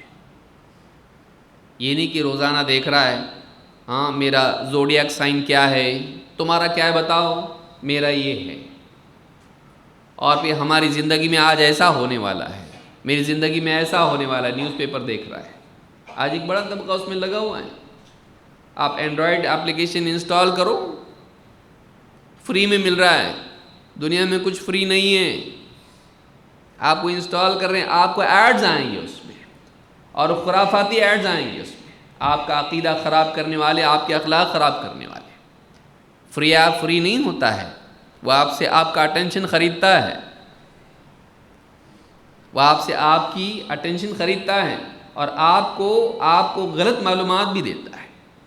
کتنے لوگ ہیں جو ایسے اپلیکیشن دیکھتے ہیں کہ اس میں بھوشیہ کیا ہے ہمارا۔ جب انسان کی امیدیں زیادہ ہوتی ہیں اور اسباب کم، تو انسان ایسی چیزوں کا سہارا لینے لگتا ہے، کچھ تو شارٹ کٹ مل جائے، ایسا کچھ تو چمتکار ہو جائے زندگی میں۔ بڑا طبقہ اس میں لگا ہوا ہے، زندگیاں برباد ہوتی، ایمان بھی خراب ہوتا ہے، مال بھی جاتا ہے اس کے اندر۔ تو یہ عقیدہ، سب سے پہلے عقیدہ، نوجوان کامیاب، بلکہ کوئی بھی انسان، نوجوان کیا بوڑھا بھی، مرد کیا عورت بھی، ہر ایک کے لیے ضروری ہے کہ ان کی زندگی میں توحید ہو۔ آپ دیکھیے اصحاب کہف جو نوجوان تھے، ان کے بارے میں قرآن کریم میں اللہ نے کیا فرمایا؟ اللہ فرماتا ہے نحن نقص علیک نبأہم بالحق، ہم اے نبی آپ کو حق کے ساتھ، سچائی کے ساتھ ان کا قصہ بتاتے ہیں، اصحاب کہف کا۔ انہم فتیۃ آمنوا بربہم وزدناہم ہدی، اصحاب کہف جو غار میں چھپنے والے نوجوان، قوم شرک میں پڑی ہوئی تھی اور وہ توحید والے تھے، قوم مخالف ہو گئی، جان بچا کر، سب سے کٹ کٹا کر، بیزار ہو کے غار میں جا کے پناہ لی۔ اللہ تعالیٰ نے سال ان کو اسی حال میں رکھا، اور وہ سوتے رہے، اور کئی 100 سال کے بعد اٹھے۔ تفصیل آپ تفاسیر میں دیکھ سکتے ہیں۔ ان کے بارے میں اللہ نے فرمایا انہم فتیۃ، وہ کچھ نوجوان تھے، نوجوانوں کا قصہ اللہ نے ذکر کیا قرآن میں۔ انہم فتیۃ آمنوا بربہم، پہلی صفت ان کی بیان کی، بہت ہیلدی تھے، بہت سمارٹ تھے، بہت ہینڈسم تھے، کیا تھے؟ پیسے والے تھے؟ کچھ نہیں۔ پہلی صفت اصحاب کہف کی اللہ نے بیان کی، انہم فتیۃ، وہ کچھ نوجوان تھے، آمنوا بربہم، وہ اپنے رب پر ایمان لائے ہوئے تھے۔ ان کی سب سے بڑی خوبی کیا تھی؟ وہ اپنے رب کو جانتے تھے، ہمارا پیدا کرنے والا کون ہے، ہمارا ایک خالق ہے، ہمارا ایک مالک ہے، ہمارا ایک رب ہے جو ہماری زندگی میں تصرف کرتا ہے، اور وہی ہماری عبادات کا حقدار ہے۔ انہم فتیۃ آمنوا بربہم وزدناہم ہدی، اور ہم نے ان کی ہدایت کو اور بڑھایا تھا۔ جب انسان صحیح عقیدے پر آتا ہے تو اللہ تعالیٰ اس کی ہدایت کو اور بڑھاتا ہے۔ زندگی میں جب ایمان اپنی سچائی کے ساتھ آتا ہے، کمال کے ساتھ آتا ہے، آدمی اپنی دل کی گہرائیوں سے اللہ کو جب اپنا رب مان لیتا ہے، اپنا معبود مان لیتا ہے، اللہ کے ساتھ شرک نہیں کرتا ہے، اللہ زندگی کے مسائل میں اس کی رہنمائی کرتا ہے۔ دنیا میں گائیڈنس کی ضرورت ہے انسان کو، آگے کیا کروں، اب کیا کروں، یہ سچویشن ہے، اب کیا کروں، نہیں سمجھ میں آتا ہے انسان کو۔ غلط فیصلے بعض اوقات انسان کو ایسے راستے پر ڈال دیتے ہیں، بہت دور جا کے پھر گھوم کے آنا پڑتا ہے، لیکن بعض اوقات گھوم کے آنے کا موقع بھی نہیں رہتا، زندگی برباد ہو جاتی ہے۔ ایمان انسان کو اللہ کی رہنمائی کا مستحق بناتا ہے۔ انہم فتیۃ آمنوا بربہم وزدناہم ہدی، اللہ فرماتا ہے وربطنا علی قلوبہم اذ قاموا، ہم نے ان کے دلوں کو اطمینان سے بھر دیا، ان کے دلوں کو مضبوطی عطا کی جب وہ کھڑے ہوئے۔ کس چیز کے لیے کھڑے ہوئے؟ فقالوا ربنا رب السماوات والارض، قوم کے سامنے کھڑے ہو کے انہوں نے کہا، قوم کو دعوت دے رہے ہیں، قوم کو سمجھا رہے ہیں، کیا کہہ رہے ہیں؟ ربنا رب السماوات والارض، ہمارا رب وہ ہے جو آسمانوں اور زمین کا رب ہے، ہم اس کو اپنا رب بنائے ہوئے ہیں، ہم کسی اور چیز کو اپنا رب نہیں بناتے، نیچر کو رب نہیں بناتے، پیسے کو رب نہیں بناتے، کسی اور چیز کو اپنا رب، شیطان کو رب نہیں بناتے، سماج کو اپنا رب نہیں بناتے، اپنی ذات کو، اپنے کریئر کو رب نہیں بناتے۔ کچھ لوگوں کے لیے ان کا کریئر رب ہوتا ہے، وہ اپنے کریئر کے حساب سے اس کی غلامی کرتے ہیں۔ بس میرا کریئر خراب نہیں ہونا چاہیے، میرا کریئر مجھ سے کیا ڈیمانڈ کرتا ہے، میرا رب مجھ سے کیا چاہتا ہے۔ فقالوا ربنا رب السماوات والارض لن ندعو من دونه الہا، ہم اللہ کے سوا کسی اور کو بطور الہ پکار ہی نہیں سکتے، ہم اللہ کے سوا کسی اور کو معبود کا مقام نہیں دیں گے۔ لقد قلنا اذا شططا، اگر ہم نے ایسا کیا کہ ہم اللہ کے سوا کسی اور کو رب اور معبود بول کے پکارنے لگے تو ہم نے بہت ہی گھناؤنا کام کیا، بہت ہی جھوٹا اور گرا ہوا کام کیا۔ ہؤلاء قوم اتخذوا من دونه آلہہ، یہ ہماری قوم ہے۔ اصحاب کہف کیا کہہ رہے ہیں؟ ہؤلاء قومنا، یہ ہماری قوم ہے، اتخذوا من دونه آلہہ، انہوں نے اللہ کے سوا اوروں کو اپنا معبود بنا رکھا ہے۔ لولا یأتون علیہم بسلطان بین، اپنے اس عقیدے پر وہ کوئی مضبوط دلیل کیوں نہیں لاتے؟ نوجوان دلیل کی بنیاد پر عقیدہ قبول کرتا ہے، وہ قوم کے راستے پر نہیں چلتا جیسے سب جا رہے ہیں میں بھی جاؤں گا، باپ دادا ہمارے جس عقیدے پر تھے، درگاہوں پر لے جاتے تھے، باپ دادا یوں کرتے تھے، رسم و رواج میں تھے، ہم کو بھی اسی کے حساب سے چلنا ہے۔ نہیں، صحیح عقیدہ زندگی میں ہونا چاہیے۔ رب کا مقام کسی اور کو نہیں دیں گے، اللہ کے سوا کسی اور کو معبود نہیں بنائیں گے۔ یہ ہماری قوم ہے، انہوں نے اللہ کے سوا اوروں کو معبود بنا رکھا ہے۔ لولا یأتون علیہم بسلطان بین، یہ اپنی اس عقیدے پر، اپنی اس بات پر، اپنے اس دعوے پر کوئی کھلی دلیل کیوں نہیں لاتے ہیں؟ فمن اظلم ممن افترى علی اللہ کذبا، اس سے ظالم کون ہو سکتا ہے، اس سے زیادہ ظالم اور کون ہو سکتا ہے جو اللہ ہی پر جھوٹ گھڑنے لگے، اللہ کے بارے میں جھوٹ بولنے لگے، اس سے زیادہ ظالم اور کون ہو سکتا ہے۔ اب دیکھیے نوجوانوں کی اللہ نے تعریف کی، اصحاب کہف کی تعریف کی، کس بنیاد پر؟ ان کے پاس ایمان تھا، ایسا ایمان جو توحید والا ہو۔ خالی اللہ کو مانتے نہیں، اللہ کو مانتے ہیں لیکن اللہ ہی کو رب مانتے ہیں، اللہ ہی کو معبود مانتے ہیں، اللہ کے برابر کسی کو نہیں مانتے، چاہے ساری دنیا ماننے لگ جائے، پورا سماج مانے، ہم نہیں مانیں گے، اللہ کے برابر کسی کو نہیں مانیں گے۔ تو یہ آپ دیکھیے ان کا عقیدہ، بڑھاپے میں جا کے عقیدہ سیکھے ان لوگوں نے، جوانی میں ان کا عقیدہ ہے، جبکہ قوم شرک پر ہے لیکن یہ توحید پر ہے۔ تو جوانی میں بہت بڑی چیز جس کو حاصل کرنا ضروری ہے، جس کا سیکھنا جاننا ضروری ہے، وہ توحید ہے۔ زندگی میں توحید ہونا چاہیے، صحیح عقیدہ ہونا چاہیے۔ نمبر 2، جہاں توحید زندگی میں ہو وہی عقیدے کے اعتبار سے اعتقاد صحیح ہونا چاہیے۔ آپ دیکھیے ایسا عقیدہ نہیں ہو کہ اللہ کو مانتا ہے لیکن شرک بھی کرتا ہے، اسے اللہ نے قرآن کریم میں فرمایا وَمَا يُؤْمِنُ أَكْثَرُهُمْ بِاللَّهِ إِلَّا وَهُمْ مُشْرِكُونَ۔ مکہ والوں کے بارے میں، عربوں کے بارے میں اللہ تعالیٰ نے فرمایا ان کی اکثریت کا حال یہ ہے کہ اللہ پر ایمان رکھتے ہیں لیکن پھر بھی مشرک کے مشرک ہی ہیں۔ معلوم ہے کہ یہ ہو سکتا ہے آدمی اللہ کو مانے لیکن پھر بھی اللہ کے ہاں مشرکین کی فہرست میں اس کا نام ہو۔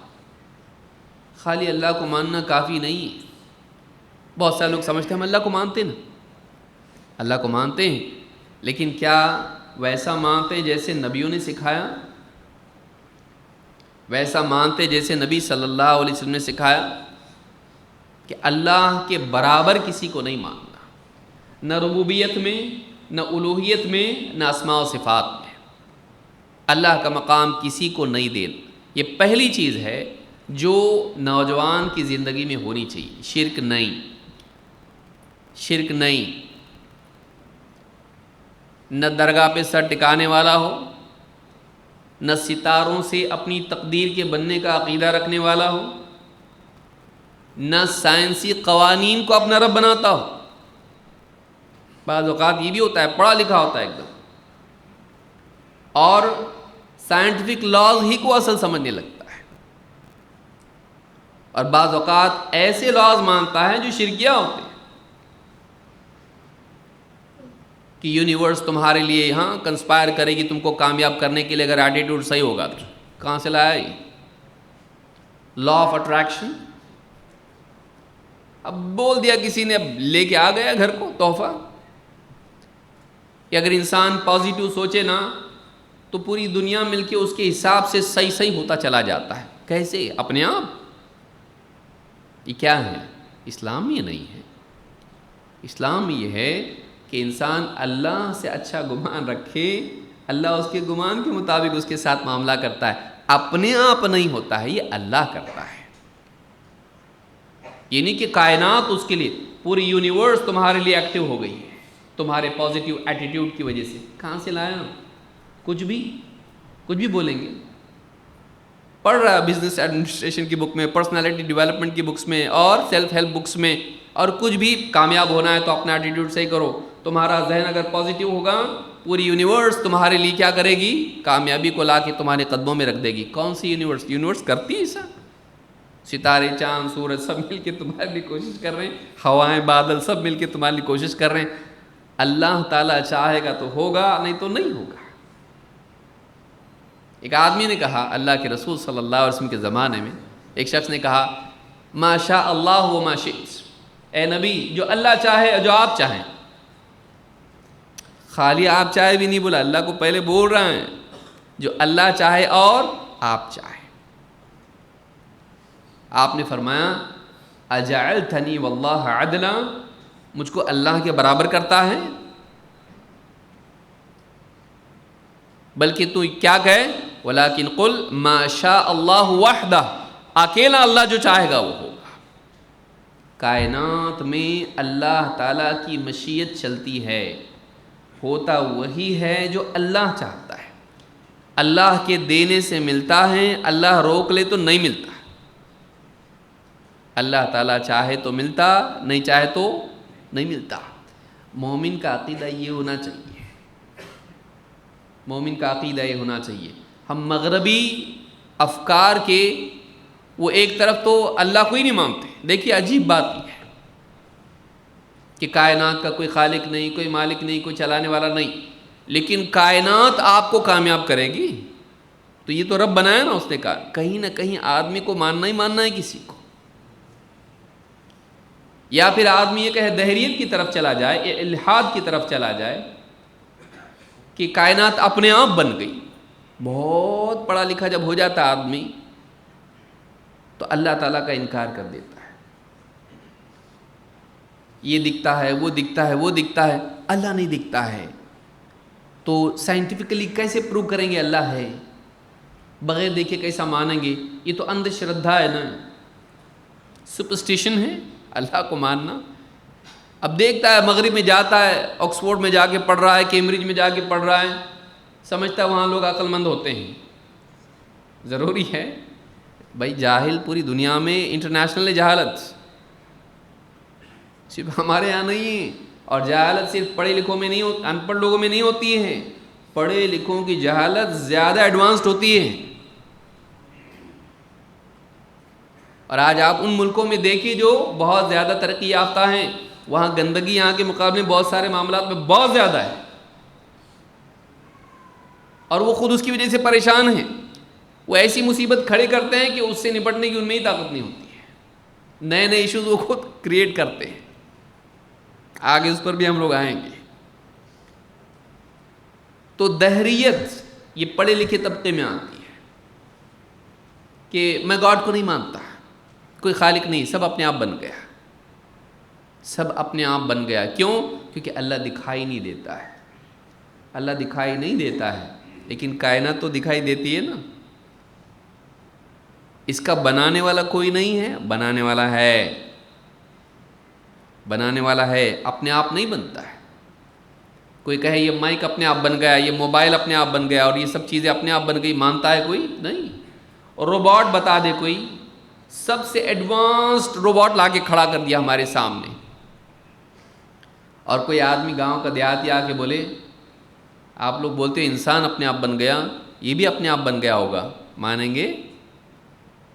انسان اس سے زیادہ ایڈوانسڈ ہے اور اس کو دیکھ کے وہ بنایا گیا ہے. ڈھانچہ بھی اس کا کاپیڈ ہے. کاپی رائٹ انسان کا, ہاں, کاپی کر لیا اس نے اس کو. آنکھ, کان, زبان, ہاتھ, پاؤں, سب کاپی کیا اس کو. اور انسان کی پوری برین کا فنکشننگ, اس کے ہارٹ اور اس کے جسم کے اعتبار سے سارا فنکشننگ دیکھ کے, اس کے جوڑ, اس کے سب کچھ, اس کے سارا نظام اس کا بنایا ہوا ہے, اس کو دیکھ کے بنایا ہے. تو کاپی بنانے کے لیے تو چاہیے ایکسپرٹس, ہائیلی انٹلیکچوئلس, اس کے لیے محنت کرنے والے چاہیے. اور اوریجنل بنانے کے لیے کوئی نہیں چاہیے, وہ اپنے آپ بن جاتا ہے. بس ایسے ہی یہاں سے ایک نیوٹرون آیا, پروٹون آیا, الیکٹران آیا اور سیلز جمع ہو گئے اور اپنے آپ بن گیا. اور اس کے لیے چائنا سے آیا, امریکہ سے, اپنے آپ نہیں بنا, ہو نہیں بنتا. ایسا کیسا ہوتا ہے؟ مذاق کر رہے آپ. اتنی بڑی لیب کے اندر سالوں سال کی ریسرچ کے بعد کتنے بار تو منہ کے بل گراؤ, اس کے بعد اٹھا کے اس چلنا سکھایا اس کو ہم نے, اور اس کی برابر وہاں کیمرہ اس کا ایڈوانس بٹھانا پڑا, اس کا ریسیپٹرز ایسے ہوئے, اس کے جوائنٹس ہم نے برابر دیکھ کے بنائے انسان کو, تب جا کے بنائیں. اور ابھی بھی یہ پرفیکٹ نہیں ہے, ابھی بھی یہ لرننگ موڈ میں ہی ہے. اور انسان اپنے آپ بنتا ہے. پڑھا لکھا طبقہ بعض اوقات اس پڑھی لکھی جہالت میں مبتلا ہوتا ہے. کائنات کا خالق ہے اللہ رب العالمین, وہ دکھائی نہیں دیتا ہے. بھائی دکھنے لگے تو کون انکار کرے؟ وہ دکھائی نہیں دیتا ہے, لیکن اس کی نشانیاں, عقل تو دی نا اللہ نے, استعمال کر اس کو. یہ عقل بتاتی ہے کہ سارا نظام, اس کا وجود, اس کا آپس میں مربوط ہونا اور انسان کے لیے بینیفیشل ہونا بتا رہا ہے کہ اس میں پرپز ہے. اور ایک چیز دوسرے سے جڑی ہوئی ہے, جوڑنے والا ہے, چل رہی ہے, چلانے والا ہے, بنی ہوئی ہے, بنانے والا ہے. اور اس میں وزڈم کا ہونا, پرپز کا ہونا, حکمت کا ہونا بتا رہا ہے. اس کے پیچھے علم ہے, اس کے پیچھے قدرت ہے. اس کا پابند کیے جانا, یہ برابر پابندی کے ساتھ چل رہا ہے, اللہ کی قدرت کو بتاتا ہے, وہ بڑا قادر ہے. تو پڑھ لکھنے کے بعد یہ نہ کریں کہ اللہ کا انکار کرنے لگ جائیں. تھوڑا پرانے لوگ مانتے تھے اللہ کو, نہیں. مغرب میں ایک بڑا طبقہ ایسا ہے, اب واپس وہ اللہ کی طرف آ رہا ہے. کیوں؟ کیونکہ سائنس اس کا جواب دے رہا ہے نہیں. تو پہلی بات یاد رکھیں, صحیح عقیدہ. نمبر 2, کامیاب نوجوان وہ ہے, مثالی نوجوان وہ ہے جس کی زندگی میں رسول اکرم صلی اللہ علیہ وسلم پر ایمان اور آپ کی سنت کی اتباع ہو. کیسے جینا, اپنی زندگی ہم کیسے گزاریں, اللہ کو راضی کرنے کے لیے کیسا جئیں. اللہ تعالیٰ نے پیارے رسول محمد عربی صلی اللہ علیہ وسلم کو ہمارے لیے بھیجا, ان کو دیکھو, ایسا جیو. کامیاب ہونا ہے, ایسا جیو.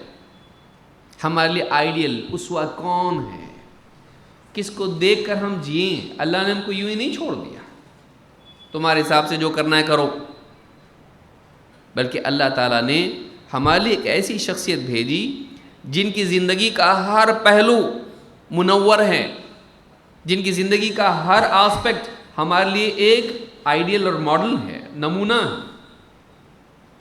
چاہے وہ اللہ کی عبادت کا معاملہ ہو, چاہے وہ گھریلو زندگی ہو, چاہے وہ تجارت ہو, چاہے وہ لوگوں کی تعلیم کا معاملہ ہو, چاہے وہ سیاسی اور سماجی زندگی کا پہلو ہو, چاہے وہ کسی بھی اعتبار سے ہو.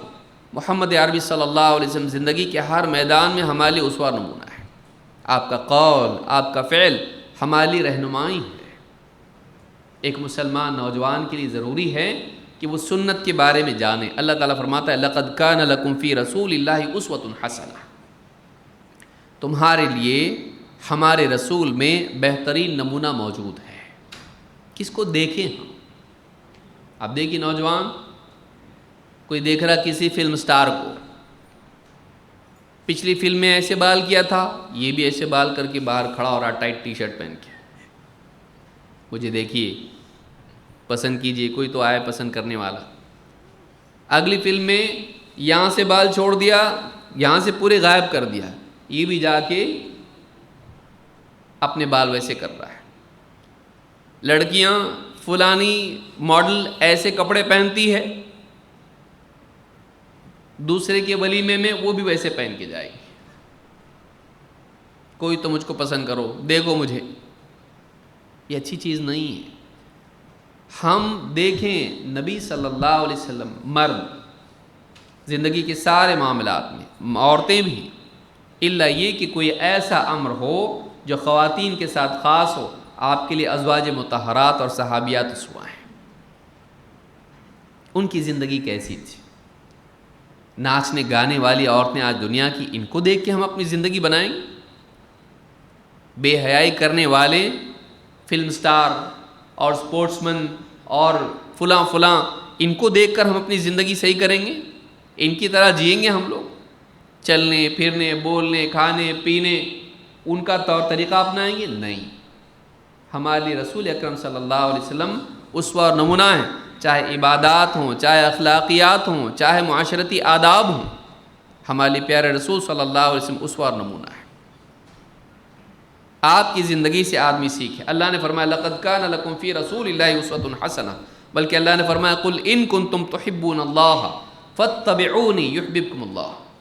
اے نبی آپ کہیے اگر تم واقعی اللہ سے محبت کرتے ہو میری اتباع کرو، اللہ تعالیٰ بھی تم سے محبت کرے گا. وَيَغْفِرْ لَكُمْ ذُنُوبَكُمْ وَاللَّهُ غَفُورٌ رَحِيمٌ، اور اللہ تمہاری گناہوں کی مغفرت کرے گا، اس لیے کہ اللہ تعالیٰ بہت ہی غفور ہے، رحیم ہے. اللہ کی محبت پانا ہے. دیکھیے دنیا میں اگر آدمی سب کچھ پالے اور اللہ اس سے محبت نہ کرے، ساری دنیا اس کو لائک کر رہی ہے اور اللہ اس کو پسند نہیں کرتا ہے، فیل ہے یہ. ایک نوجوان، بڑا طبقہ نوجوانوں کا لائکس کی تلاش میں، مجھے لائکس مل جائے. دنیا کے لائک جمع کرنے میں کامیابی نہیں ہے. کامیابی اس میں ہے کہ انسان کو اللہ پسند کرتا ہو، اللہ اس سے محبت کرتا ہو. جب اللہ کسی سے محبت کرتا ہے، اس کی رہنمائی کرتا ہے، اس کو ہدایت دیتا ہے، اس کی حفاظت کرتا ہے، اس کی مدد کرتا ہے، اس کو کامیاب کرتا ہے. کامیابی یوں ہی نہیں آتی ہے. اللہ تعالیٰ جس کو کامیاب کرتا ہے وہ کامیاب ہوتا ہے، اللہ جس کو ناکام کرتا ہے وہ ناکام ہوتا ہے. دکھائی نہیں دیتا اللہ نے کیسے مدد کیا. اور آپ کتابیں پڑھیں گے نا مینجمنٹ کی، آپ کو ملے گا ایسی بھی کتابیں اس میں انہوں نے کہا خالی ٹیلنٹ کچھ کام کا نہیں رہتا، ٹیلنٹ کے ساتھ اپرچونٹی بھی ضروری رہتی ہے. دنیا میں کئی ٹیلنٹ والے ایسے ہی چلے جاتے ہیں، غرق ہو جاتے، ڈوب جاتے. لیکن کچھ لوگ رہتے ہیں جن کو ٹیلنٹ کے ساتھ میں دنیا میں مواقع نصیب ہوتے ہیں. اچانک ان کے پاس اپرچونٹی کچھ آتی ہے، وہ اس بس میں بیٹھتے ہیں، اس گاڑی میں بیٹھتے ہیں اور آگے ترقی کرتے ہیں. وہ اپرچونٹیز پرووائڈ کون کرتا ہے؟ ایسے ہی اگر ایک انسان ہے، ساری صلاحیتیں اس کے پاس ہیں، کسی ریگستان میں پڑا ہوا ہو، کیا کرے گا؟ اپرچونٹیز ہیں اس کے پاس؟ نہیں ہے، فیل ہو جائے گا، ریگستان میں وہی ہڈی ہو جائے گا. لیکن اللہ تعالیٰ جب مواقع دیتا ہے انسان کو، اپرچونٹیز دیتا ہے اور اس کے ساتھ اس کی صلاحیتیں ہوتی ہیں، اللہ نے صلاحیتیں دی، اللہ نے موقع دیا، جب دونوں چیزیں جمع ہوتی تب انسان کامیاب ہوتا ہے. اس کو یاد رکھیے، خالی ٹیلنٹ کچھ کام کا نہیں ہے. تو اللہ کی طرف سے مواقع ایسے آتے ہیں کہ انسان گمان نہیں کر سکتا ہے. وَمَن يَتَّقِ اللَّهَ يَجْعَل لَّهُ مَخْرَجًا وَيَرْزُقْهُ مِنْ حَيْثُ لَا يَحْتَسِبُ. جو اللہ تعالیٰ سے ڈرتا ہے، اللہ تعالیٰ کا تقوی اختیار کرتا ہے، اللہ تعالیٰ اس کے لیے مصیبت سے نکلنے کا راستہ بناتا. وہ پھنسا ہوا ہے، اس کو اللہ تعالیٰ باہر نکالنے کا راستہ بتاتا ہے. اور وَيَرْزُقْهُ مِنْ حَيْثُ لَا يَحْتَسِبُ، اللہ تعالیٰ اس کے لیے غیب سے، اللہ تعالیٰ ایسی جگہ سے اس کو رزق دیتا ہے جہاں سے اس کا گمان بھی نہ ہو. اس کی سیٹنگ کے باہر سے اللہ اس کو دیتا ہے، اس کے کیلکولیشن سے باہر اللہ اس کو دیتا ہے. اللہ کہاں سے راستہ نکالے گا بول نہیں سکتے. تو لہٰذا یہ چاہیے کہ انسان اللہ کو راضی کرے، پھر اللہ اس کے لیے راستہ کھولتا ہے. لیکن اللہ راستہ اس کے لیے کھولتا ہے جو اللہ کی پسند والی زندگی جیتا ہے. اور اللہ کی پسند والی زندگی کون سی ہے؟ محمد الرسول اللہ صلی اللہ علیہ وسلم. اللہ نے خود بتایا لَقَدْ كَانَ لَكُمْ فِي رَسُولِ اللَّهِ أُسْوَةٌ حَسَنَةٌ. اچھا اسوہ تمہارے رسول کی زندگی میں. اچھی زندگی جینا چاہتے ہو، ان کو دیکھو، ہمارے رسول کو دیکھو. یہ بہتر زندگی جس کو اللہ پسند کرتا ہے. ایسی جیو گے اللہ تم کو پسند کرے گا۔ اللہ کے محبوب کی سنتوں کو اپنانا اللہ کی محبوبیت کے پانے کا یقینی ذریعہ ہے۔ رسول اکرم صلی اللہ علیہ وسلم کی سنتوں کی اتباع اللہ تعالیٰ کی محبت کو پانے کا راستہ ہے۔ جب اللہ محبت کرتا ہے تو اللہ راستہ نکالتا ہے، جیسے موسیٰ علیہ السلام کے لیے نکالا، جیسے ابراہیم علیہ السلام کے لیے نکالا، جیسے محمد صلی اللہ علیہ وسلم کے لیے نکالا، جیسے دیگر انبیاء کے لیے نکالا، نوح علیہ السلام کے لیے نکالا۔ بتائیے، بارش نہیں تھی برسائی، ناؤ بنانے کے لیے کہا، بچا لیا، باقی سب کو غرق کر دیا۔ آگ تھی، آگ میں ڈالا گیا، آگ کو ہی ٹھنڈا کر دیا۔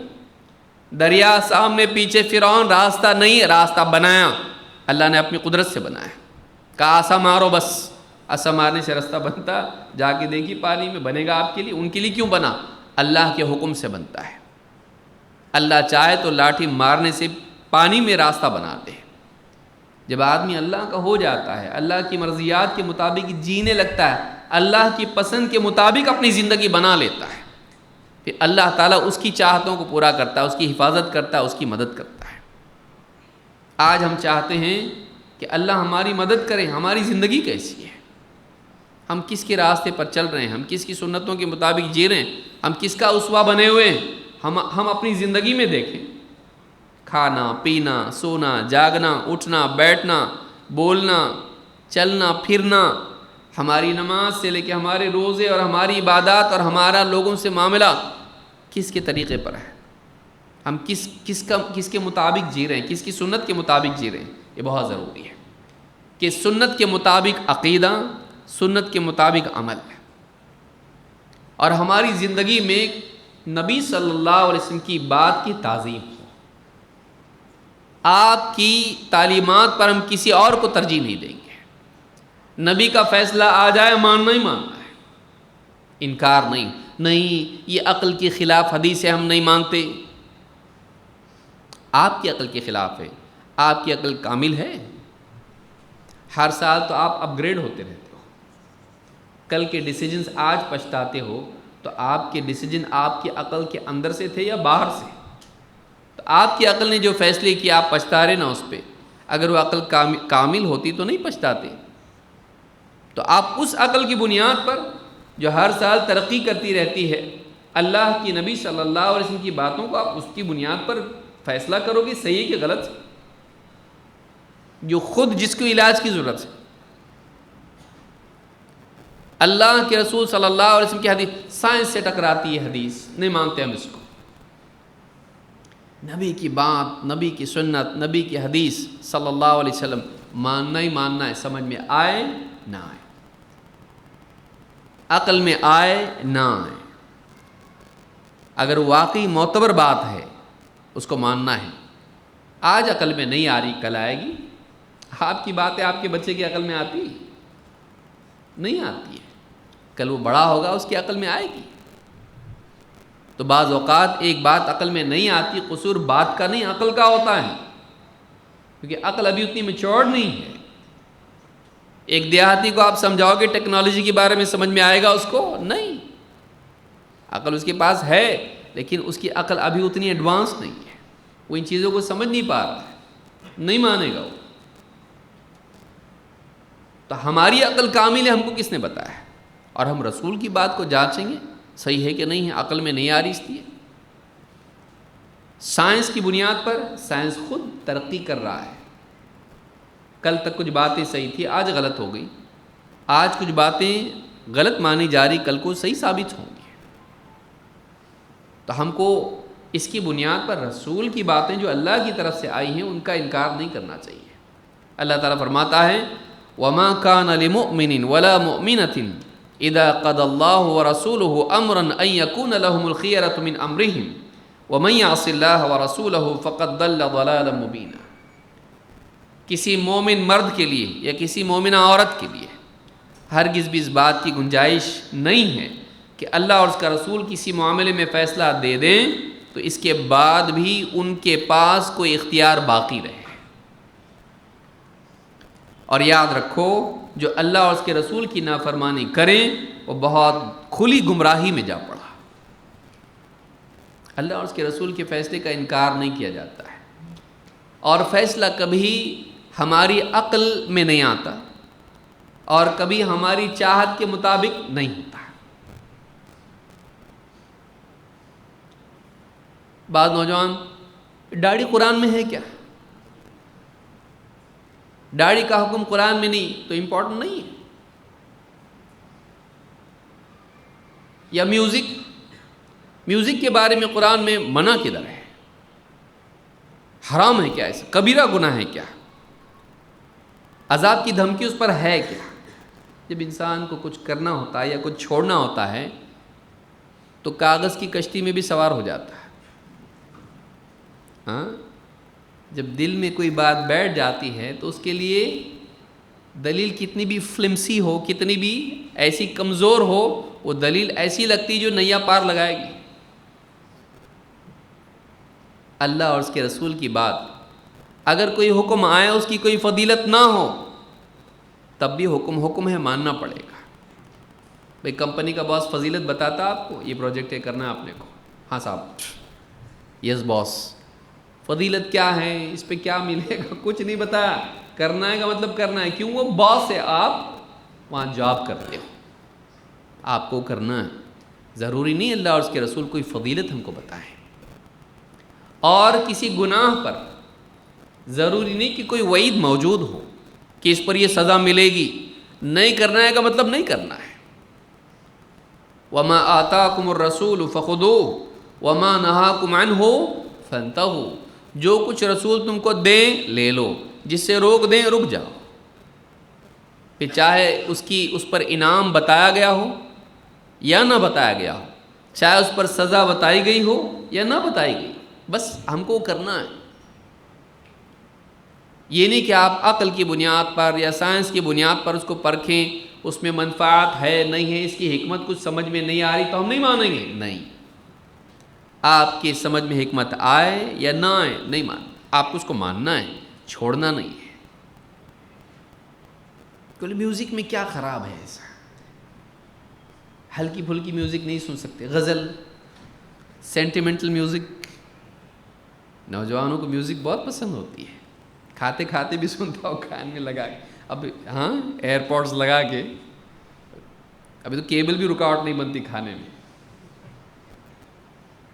ایک یہاں لگاؤ ایک یہاں لگاؤ، بس لگے رہو، کام بھی کر رہا ہے، یہاں کھا رہا ہے، پی رہا، جا رہا، بائک چلا رہا، سب طرف، ٹرین میں ہے، جہاں بھی ہو کان میں لگا ہوا ہے۔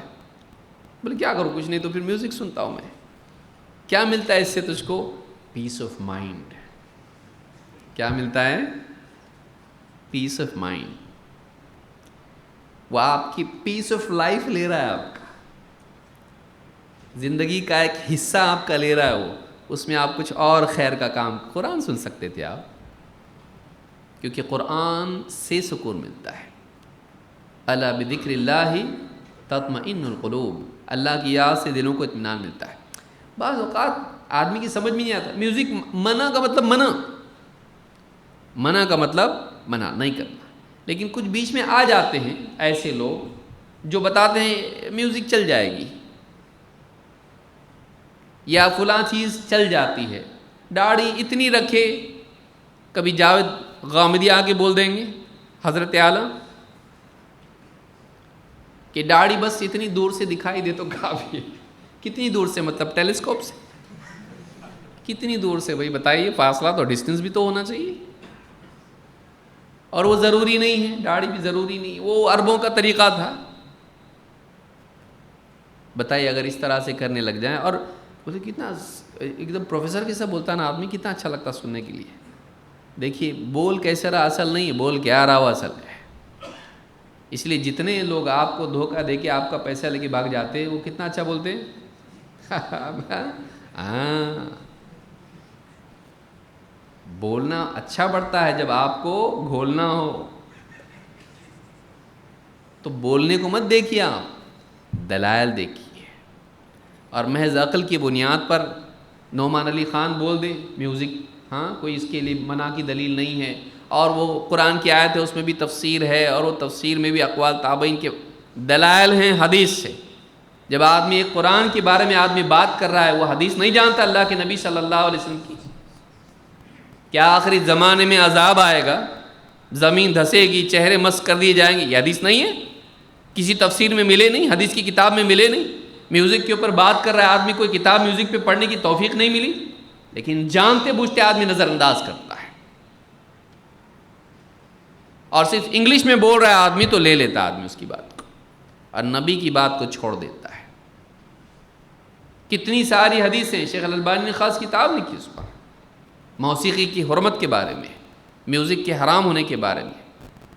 نوجوان اس میں پڑا ہوا رہتا ہے، میوزک چلتی ہے، کوئی بڑا مسئلہ نہیں، اور بعض اوقات ایک آدھ کوئی اس طرح کا فلسفی آ کے بول دے، کوئی پروفیسر آ کے بول دے جو فیمس ہو، اور وہ بول دے چلتا ہے، تو آدمی اتنی بات کو لے لیتا ہے، بولے ان کی بات ہماری سمجھ میں آتی ہے۔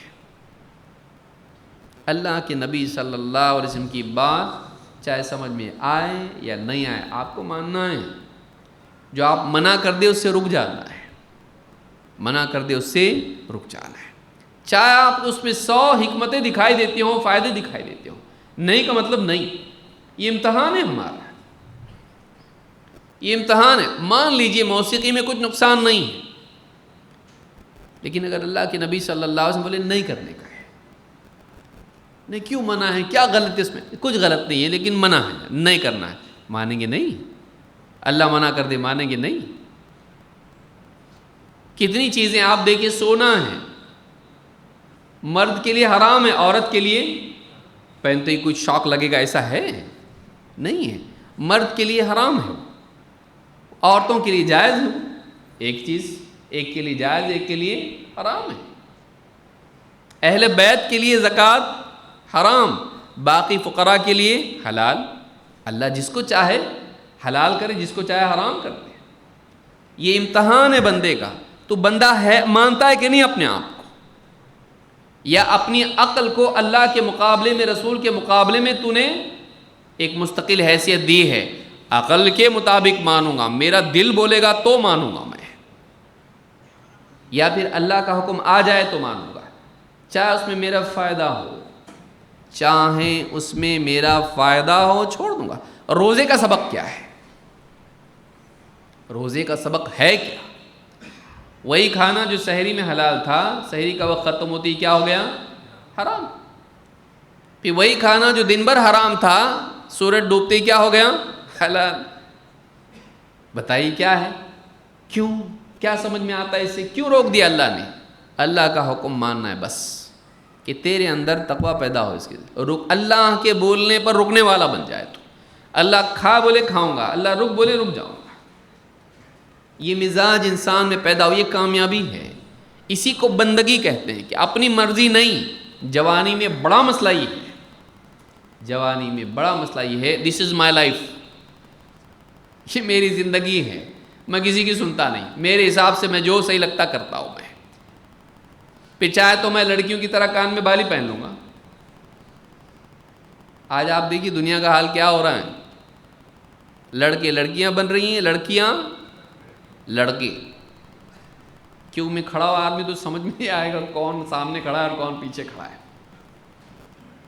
حالت ایسی ہو گئی ہے، لباس کے اعتبار سے ہو یا کسی بھی اعتبار سے ہو، من مانی۔ جوانی کا مسئلہ یہ ہے، آزادی، من مانی، نوجوان تابع ہو جائے اللہ کے حکم کے، رسول کے حکم کے، اس کی زندگی پابند بن جائے نبی صلی اللہ علیہ وسلم کی سنتوں کی، پھر عقل میں آئے یا نہ، اس میں کیا حکمت ہے نہیں معلوم ہم کو، بٹ ہمارے نبی نے کہا کرو، ہم کریں گے، ہمارے نبی صلی اللہ علیہ وسلم نے ایسا کیا۔ ابو ہریرہ رضی اللہ عنہ کے پاس آدمی آئے، کہا یہ کیا وجہ ہے کہ ہم کچھ نمازیں جہرن پڑھتے ہیں، کچھ سرن، فجر کی آواز سے پڑھتا ہے امام، مغرب کی بھی ایسے ہی اور عشاء کی بھی ویسے ہی، لیکن ظہر عصر ویسی نہیں ہے، خاموش، کیوں ایسا؟ تو کہا دیکھو ہمارے نبی صلی اللہ علیہ وسلم نے کچھ نمازیں جہرن پڑھی، کچھ نمازیں سرن پڑھی، جو آپ نے جہرن پڑھی ہم جہرن پڑھ کے سناتے ہیں، اور جو آپ نے سرن پڑھی ہم ان کو سرن پڑھتے ہیں، بس جواب ہی۔ ایسا کیوں؟ ہمارے نبی نے ایسا کیا بس، اور اللہ نے بتایا ایسا کرو گے کامیاب ہو جاؤ گے۔ ضروری نہیں کہ اس کا کوئی ایک فلسافیکل جواب بھی ہو، فلسفیانہ کوئی جواب اس کو ضروری نہیں ہے۔ ہمارے نبی نے ایسا کیا، ہم ایسا کرتے ہیں، اس کا فائدہ آخرت میں معلوم ہوگا۔ ڈاکٹر آپ کو دوا دیتا، ڈاکٹر یہ دوا کیوں، یہ دوا کیوں، یہ دوا کیوں، وہ آپ کو سمجھے گا نہیں۔ صبح میں یہ کھاؤ نیلی گولی، شام میں کھاؤ پیلی گولی، بس اچھا ہونا ہے کہ نہیں ہونا ہے؟ ہاں اچھا ہوگا، بس کھاؤ آپ اس کو، آپ کو کھانا ہے یہ۔ آپ کو پیٹ میں جا کے کیا ہوگا اور کون سی رگوں میں جائے گی اور کہاں تک پہنچے گی، اس کے اثرات کیا ہوں گے، آپ کو اس کے جاننے کی ضرورت نہیں ہے، یہ ڈاکٹر کا کام ہے۔ آپ صرف کھاؤ۔ اکثر تو آدمی پوچھتا بھی نہیں ہے، کتنے لوگ ہیں ہم میں سے پڑھے لکھے لوگ بھی پوچھتے نہیں ہیں۔ ڈاکٹر نے دوا دے دی، سیدھا جاتا ہے اور پڑوس کے میڈیکل میں ڈھونڈتا ہے، کیونکہ دوسری جگہ ملتی نہیں ہو، وہاں سے ڈھونڈتا ہے، دوا لیتا ہے، چپ چاپ جیسا بتایا ویسا کھاتا ہے۔ کیوں؟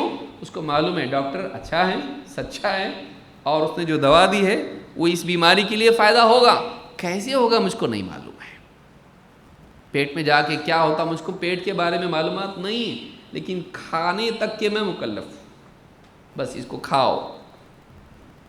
تو کھانے کی کھاتا ہے، لگانے کی لگاتا ہے۔ ہاں جس کو جیسا ڈاکٹر بولتا ہو ویسے ہی کرتا ہو۔ ایسے ہی ہوتا، کل تو ڈاکٹر صاحب پچھلی بار سر دکھ رہا تھا، آپ نے کھانے کی دیے تھے، اب لگانے کی کیوں دے رہے ہیں؟ اس کو کھائے تو نہیں چلے گا؟ ہاں کھانا نہیں ہے اس کو لگانا ہے، جیسا بولا ویسا کرو۔ یہ سمجھ میں نہیں آتا، ہاں بھی دوسرے ڈاکٹر کے پاس جاؤ۔ ہمارے پاس ایسے ہی علاج، ڈاکٹر کی برابر سنتا ہے، لیکن نبی صلی اللہ علیہ وسلم کی باتوں میں عقل لڑاتا ہے، نہیں کرنا ایسا۔ بعض پڑھے لکھوں میں بیماری پائی جاتی ہے تو یاد رکھیں۔ ابن عباس رضی اللہ تعالیٰ عنہ کہتے ہیں، بت فی بیت میمونۃ لیلۃ والنبی صلی اللہ علیہ وسلم عندہ، میں نے اپنی خالہ حضرت میمونہ کے ہاں رات میں قیام کیا، جو نبی صلی اللہ علیہ وسلم کی بیوی ام المؤمنین ہیں، اور کہتے ہیں اس رات نبی صلی اللہ علیہ وسلم کا قیام وہیں پر تھا۔ کیوں میں نے قیام کیا؟ کہتے ہیں لِأَنظُرَ كَيْفَ صَلَاةُ رَسُولِ اللَّهِ صلی اللہ علیہ وسلم بِاللَّيْلِ، یہ دیکھنے کے لیے کہ نبی صلی اللہ علیہ وسلم رات کی نماز کیسے پڑھتے ہیں، تہجد کی نماز کیسے پڑھتے ہیں۔ اچھا نوجوان وہ ہے جس کے دل میں اس بات کی چاہت ہو کہ میں زندگی کے سارے معاملات میں دیکھوں ہمارے نبی صلی اللہ علیہ وسلم کا طریقہ کیا ہے۔ حسن بصری رحمۃ اللہ علیہ فرماتے ہیں، اگر تیرے بس میں یہ ہو کہ سر کھجانے کے لیے بھی تو دلیل تلاش کرے تو ایسا کر۔ سمجھ میں آئی بات؟ یعنی ہماری زندگی کا ہر حصہ ہمارے نبی کا طریقہ کیا ہے، اس میں کھانے میں، پینے میں، چلنے میں، پھرنے میں، بولنے میں، ہر معاملے میں ہم دیکھیں رسول اکرم صلی اللہ علیہ وسلم کا طریقہ۔ اور خوش قسمتی یہ ہے کہ جو ڈھونڈے گا اس کو ملے گا۔ اللہ نے ایسا نبی ہم کو دیا، اور نبی صلی اللہ علیہ وسلم کو ایسے صحابہ دیے کہ انہوں نے آپ کی زندگی کے تمام پہلوؤں کو محفوظ کر دیا، یہاں تک کہ آپ کھجور کھا کے اس کی گٹلی کیسا زمین پر رکھتے تھے اس کو بھی صحابہ نے نوٹ کیا، یہاں تک کہ آپ کو بلغم آئے اور نماز میں توک دیں تو آپ نے وہ بھی بتایا کیسے اس کو یہ کرنا ہے، ہر چیز بتا دی۔ رات کو آپ یعنی نیند میں کروٹ لیتے تھے کیا کہتے تھے، کلمات بتا دیے، بیت الخلاء میں جانا، باہر آنا، بازار میں جانا، مسجد میں داخل ہونا، باہر نکلنا، گھر میں آنا، گھر سے باہر نکلنا، سارے معاملات، کھانا پینا سونا سب کچھ ہے، کیوں نہیں؟ اور دیکھیے آج جو ریسرچ جو آج سامنے آ رہی ہے، اس کو یاد رکھیے، اس میں ان لوگوں کا بولنا یہ ہے کہ انسان کی سٹریس کی ایک بڑی وجہ یہ ہے کہ انسان کی زندگی میں اس کو بہت ڈیسیجن لینے پڑتے ہیں، اور جو لوگ ڈسپلن لائف نہیں جیتے ہیں ان کو ہر چیز کے لیے ہر بار ڈیسیجن لینا پڑتا ہے، لیکن جو آدمی اس کا طریقہ متعین ہو، مجھے کھانا ہے، کھانے سے پہلے مجھ کو دسترخوان بچھانا ہے، دسترخوان پہ کھانا ہے، اور سامنے سے کھانا ہے، بسم اللہ بول کے کھانا ہے، دائیں ہاتھ سے کھانا ہے، کھانے کے بعد پلیٹ پوری صاف کرنا ہے، اور اس کے بعد مجھ کو پانی پینا ہے، پانی پینے کی دعا یہ ہے، پانی کے بعد یہ ہے، ساری چیزیں اس کی کیا ہے، بالکل مرتب ہیں، اس کو زیادہ ڈیسیجن لینے ہی نہیں پڑتے۔ کیونکہ اس کی لائف کیسی ہے، ایک ماڈل اس کا ہے، اس کا ایک ترتیب اس کی ہے. ایسا آدمی دوسری بڑی چیزوں پر فوکس کر سکتا ہے، ورنہ اس کو اسی میں لگا رہتا ہے. آزادی مصیبت ہے، پابندی آزادی ہے. آزادی قید خانہ ہے اور پابندی آزادی ہے، کیونکہ آدمی فری ہو جاتا ہے اس کا مائنڈ. کیوں؟ کہ اس چیز کو روٹین ہے، ہیبٹس اس کی بن جاتی ہے. اس کی نیند میں سے اٹھا فوراً موبائل چیک نہیں. نیند میں سے اٹھتے ہی کیا؟ سب سے پہلے الحمدللہ الذی احیانا بعد ما اماتنا والیہ النشور، اور پھر بلینکٹ وغیرہ فولڈ کر کے رکھ دیا، جو بھی آپ کا ہے، چادر وادر. اور اس کے بعد پھر آپ گئے استنجا کے لیے دعا، پھر اس کے بعد آئے وضو وغیرہ کیا نماز کے لیے. ساری ترتیب آپ کی سیٹ ہے. نبی صلی اللہ علیہ وسلم کی زندگی جو آدمی دیکھے گا، اس کو پہلا اس کی فیلنگ یہ ہوتی ہے، جب شمائل کی کتاب آدمی دیکھتا ہے، کتنے ڈسپلن تھے اللہ کے نبی صلی اللہ علیہ وسلم. کیوں؟ آپ کا ہر کام کا ایک طے طریقہ تھا. اور کامیاب انسان کی علامت یہ ہوتی ہے. آپ ہائیلی انٹلیکچوئلس کو دیکھیے، وہ زیادہ ان چیزوں میں ڈیسیجن لیتے نہیں بیٹھتے. آج کون سا کپڑا پہنوں میں، نیلا، پیلا، لال، ہرا، ہاں اسی میں آپ نوجوانوں کی زندگی اسی میں جاری. کون سی ڈریس کے ساتھ کون سے جوتے میچ ہوتے ہیں، گھنٹہ لگا رہا ہو. اور بچیاں تو اور لگا رہی ہیں، کمبینیشنز، پرمیٹیشنز، میوٹیشنز کیا ہے. اسی میں زندگی آپ کی، یہ مقصد ہے آپ کی زندگی کا. آپ سنت کو اپنائیے. نبی صلی اللہ علیہ وسلم کیا کرتے تھے، کون سے وقت میں کیا کرتے تھے، معلوم ہو گیا، پابند ہو جائے گی اس کی. تو یہ دوسری چیز ہے جو بہت اہم ہے، اس کو یاد رکھنا چاہیے. نمبر 3، دین پہ چلنے میں ایک تو عقیدہ ہے، دوسری سنت ہے، اور تیسری چیز ہے سلف کا منہج. خاص کر کے ان نوجوانوں کے لیے جو دیندار طبقہ ہے، کیونکہ دین کا شوق بعض اوقات انسان کو غلط راستے پر بھی ڈالتا ہے. کہ قرآن لیا، حدیث پڑھنا شروع کر دیا، اس کو شوق پیدا ہوا علم کا، علم حاصل کرنا شروع کیا، اب اپنے طور پر کچھ بھی اس سے مطلب نکالنا شروع کرے گا. نہیں، یہ دیکھنا ضروری ہے کہ قرآن اور سنت پر عمل سب سے پہلے کس نے کیا، اور پھر ان کو دیکھ کے آدمی اپنی زندگی صحیح کرے، سلف کے منہج کے مطابق آدمی زندگی گزارے. صحابہ کی تعظیم دل میں ہو، صحابہ کی تعظیم دل میں ہو، کیونکہ اللہ تعالیٰ نے رسول اکرم صلی اللہ علیہ وسلم سے علم کے حصول کے لیے اور آپ کی دعوت میں آپ کی مدد کے لیے صحابہ کو چنا، کسی اور کو نہیں. اللہ تعالیٰ فرماتا ہے والسابقون الاولون من المہاجرین والانصار والذین اتبعوہم باحسان رضی اللہ عنہم ورضوا عنہ. وہ سبقت لے جانے والے مہاجر اور انصار، اور پھر وہ لوگ بھی جنہوں نے بہترین طور پر ان کی پیروی کی، ان کو فالو کیا. تو لوگ دو ہو گئے، ایک مہاجر و انصار جو دین میں اسلام قبول کرنے میں دوسروں پر سبقت لے گئے، پھر وہ لوگ جو قیامت تک ان کے پیچھے آنے والے ہیں، لیکن کون؟ جنہوں نے بہترین طور پر اخلاص کے ساتھ کمال درجے میں ثواب کی نیت سے ان کو فالو کیا. اللہ نے ان کے لیے وعدہ کیا کیا ہے، رضی اللہ عنہم ورضوا عنہ. اللہ تعالیٰ ان سے راضی ہو گیا اور وہ اللہ سے راضی. وَأَعَدَّ لَهُمْ جَنَّاتٍ تَجْرِي تَحْتَهَا الْأَنْهَارُ. اور اللہ تعالیٰ نے ان کے لیے ایسے باغات، ایسی جنتیں تیار کر رکھی ہیں جن کے نیچے نہریں بہتی ہیں. خالدین فیہا ابدا، یہ جنتوں میں، ان باغات میں ہمیشہ ہمیشہ ہمیشہ رہیں گے. ذالک الفوز العظیم، یہ عظیم الشان کامیابی ہے، یہ سکسیس ہے. ہائر سکسیس کیا ہے؟ To follow the right people, صحیح لوگوں کے پیچھے چلنا، یہ کامیابی کی یقینی ضمانت ہے. غلط لوگوں کے پیچھے نہیں جانا، صحیح لوگوں کے پیچھے جانا. صحیح لوگ کون ہیں؟ وہ لوگ جن کو نبی صلی اللہ علیہ وسلم نے صحیح بتایا، جن کو اللہ نے صحیح بتایا. صحابہ.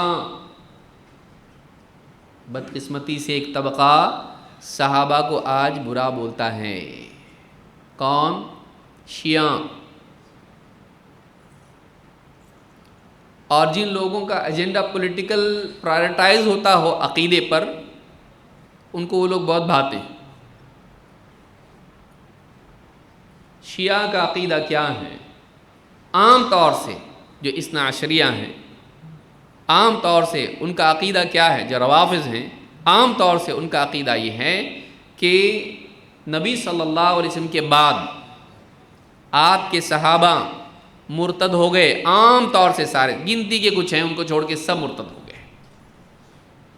نبی صلی اللہ علیہ وسلم کے بعد آپ کے صحابہ مرتد ہو گئے، گنتی کے کچھ لوگ رہ گئے بس، جن کو انگلیوں پر گنا جا سکتا ہے۔ اور ان میں سب سے بدترین، نعوذ باللہ، ان میں سب سے بدترین دو لوگ تھے، ابو بکر و عمر رضی اللہ تعالیٰ عنہ۔ خمینی نے اپنی کتاب میں لکھا ہے کشف الاسرار میں کہ سب سے بدترین عذاب جہنم میں دیا جائے گا دو لوگوں کو، ابو بکر و عمر رضی اللہ تعالیٰ عنہ کو۔ کیا عذاب ہوگا؟ انہیں آگ کی صندوقوں میں بند کر دیا جائے گا۔ عائشہ صدیقہ رضی اللہ تعالیٰ عنہ ام المؤمنین، جن کی گود میں نبی صلی اللہ علیہ وسلم نے دم توڑا، آپ کی وفات ہوئی، جن کے بارے میں آپ کی چاہت تھی، آپ بار بار ازواج مطہرات سے پوچھتے تھے کیونکہ آپ کی باریاں تھیں، ہر بیوی کے ہاں باری تھی، تو جب بھی آپ کسی بیوی کے ہاں ہوتے آپ پوچھتے کل میری باری کہاں ہے، کہاں ہے میری باری، آپ بار بار پوچھتے تھے۔ صحابیات نے، ام المؤمنین، جتنے بھی امہات المؤمنین ہیں، انہوں نے سمجھ لیا کہ آپ یہ جاننا چاہ رہے ہیں کہ عائشہ کی باری کب آئے گی، تو سب نے طے کر دیا اللہ کے رسول آپ اس مرض میں ہیں، آپ حضرت عائشہ ہی کے ہاں رہیں گے۔ سب نے اگری کیے اس سے، کیونکہ آپ کی چاہت یہ تھی کہ آپ حضرت عائشہ رضی اللہ تعالیٰ کے یہاں رہیں۔ نبی کی چاہت آخری وقت میں، اللہ نے نہیں بتایا یہ ٹھیک نہیں ہے۔ نبی صلی اللہ علیہ وسلم اتنی محبت، آخری وقت میں حضرت عائشہ صدیقہ رضی اللہ تعالیٰ نے دیکھا آپ مسواک چاہتے ہیں، کہا مسواک، کہاں، اشارے سے کہاں، آخری وقت مسواک لی اور کہا نرم کر کے دوں، ہاں کہا، تو آپ نے خود چبایا مسواک کو، نرم کر کے رسول صلی اللہ علیہ وسلم کو دیا۔ آپ نے وہی جو حضرت عائشہ کی چبائی ہوئی مسواک ہے، آپ نے اس سے مسواک کی آخری وقت میں۔ کہتی یہ میرے لیے بہت خوش قسمتی کی بات ہے، میرا لعاب آخری وقت میں نبی صلی اللہ علیہ وسلم کے لعاب سے اس کا ملاپ ہوا، کہ میری استعمال کی مسواک کو آپ نے استعمال کیا۔ سوچئے ان کے بارے میں کوئی کہے نعوذ باللہ کہ وہ ایک بری عورت تھی، ان کے اوپر زنا کی تہمت لگائے، اور کہ قرآن میں جو اللہ نے کہا ہے ان اللہ یأمرکم ان تذبحوا بقرہ، اللہ نے فرمایا کہ اللہ تعالیٰ کا حکم ہے تمہارے لیے کہ بقرہ ذبح کرو، تو کہتے ہیں کہ بقرہ سے مراد معلوم ہے کون ہے؟ عائشہ رضی اللہ تعالیٰ عنہ۔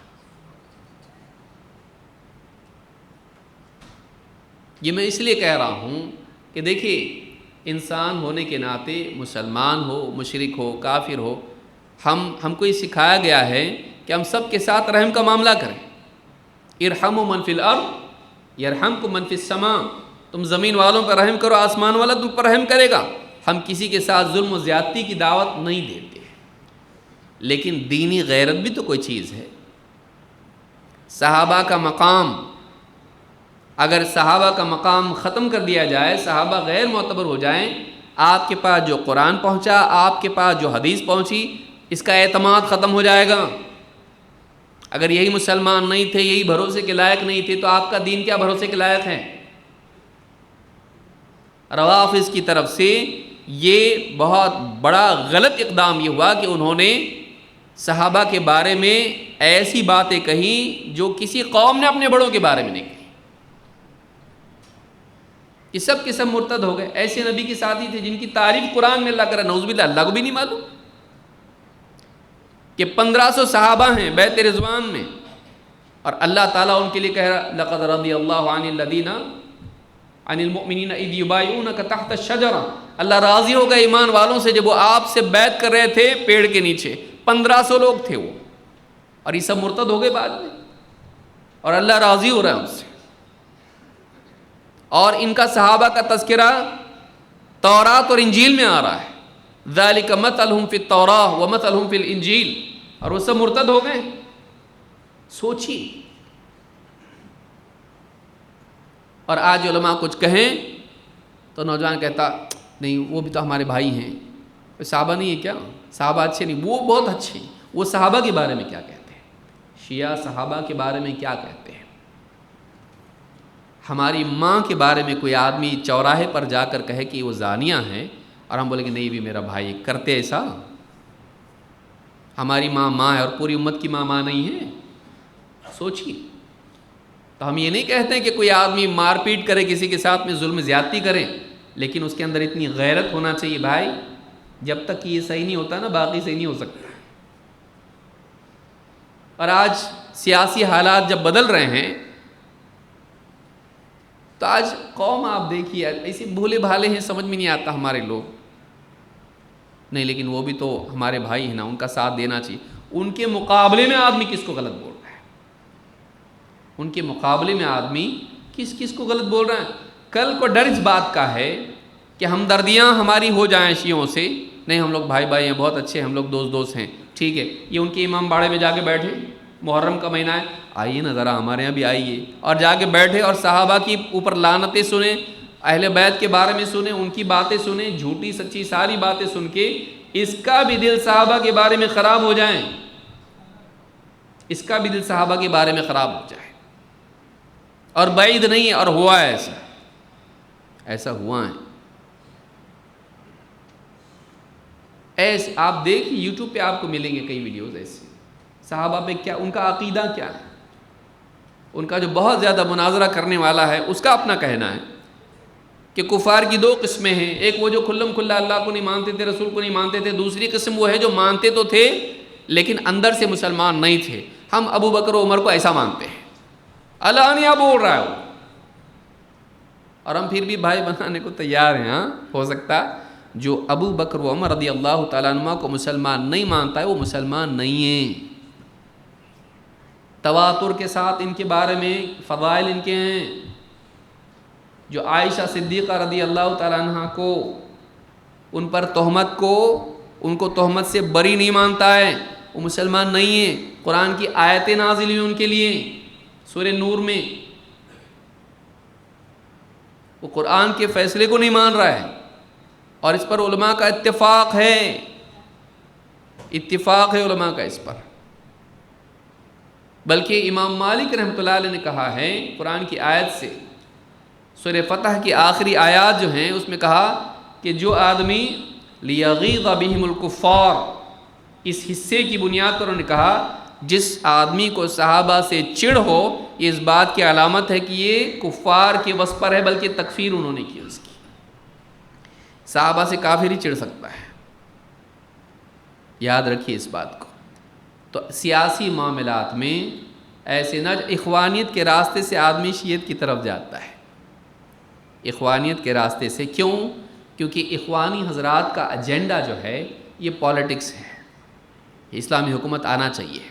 اسرار احمد، مودودی اور اس طرح کے جتنے بھی ان کے ہم نوا ہیں، ان کے ہم خیال ہیں، ان لوگوں کا بولنا ہے دنیا میں اگر کوئی واقعی ریولوشن آیا ہے اسلامی اعتبار سے تو یہ ایران ہے۔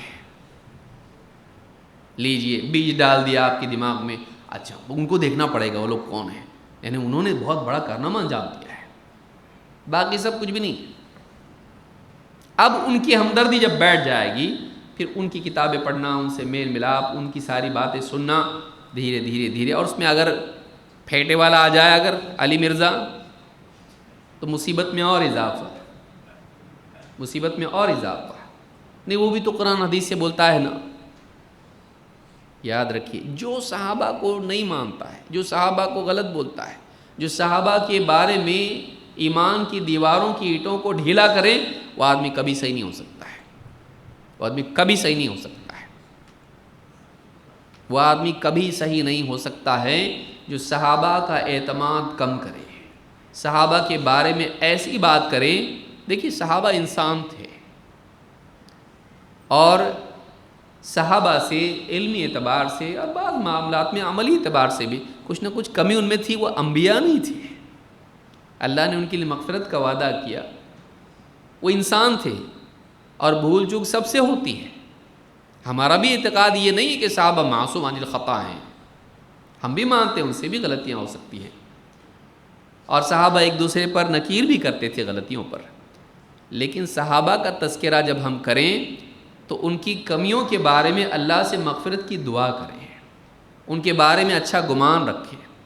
ہم یہ نہ کریں کہ صحابہ کے بارے میں ایسی بات کریں جن سے ان کی شان گھٹے اور مسلمان کے دل میں ان کے بارے میں بدگمانی اور بے اعتمادی پیدا ہو۔ اس میں فرق ہوتا ہے۔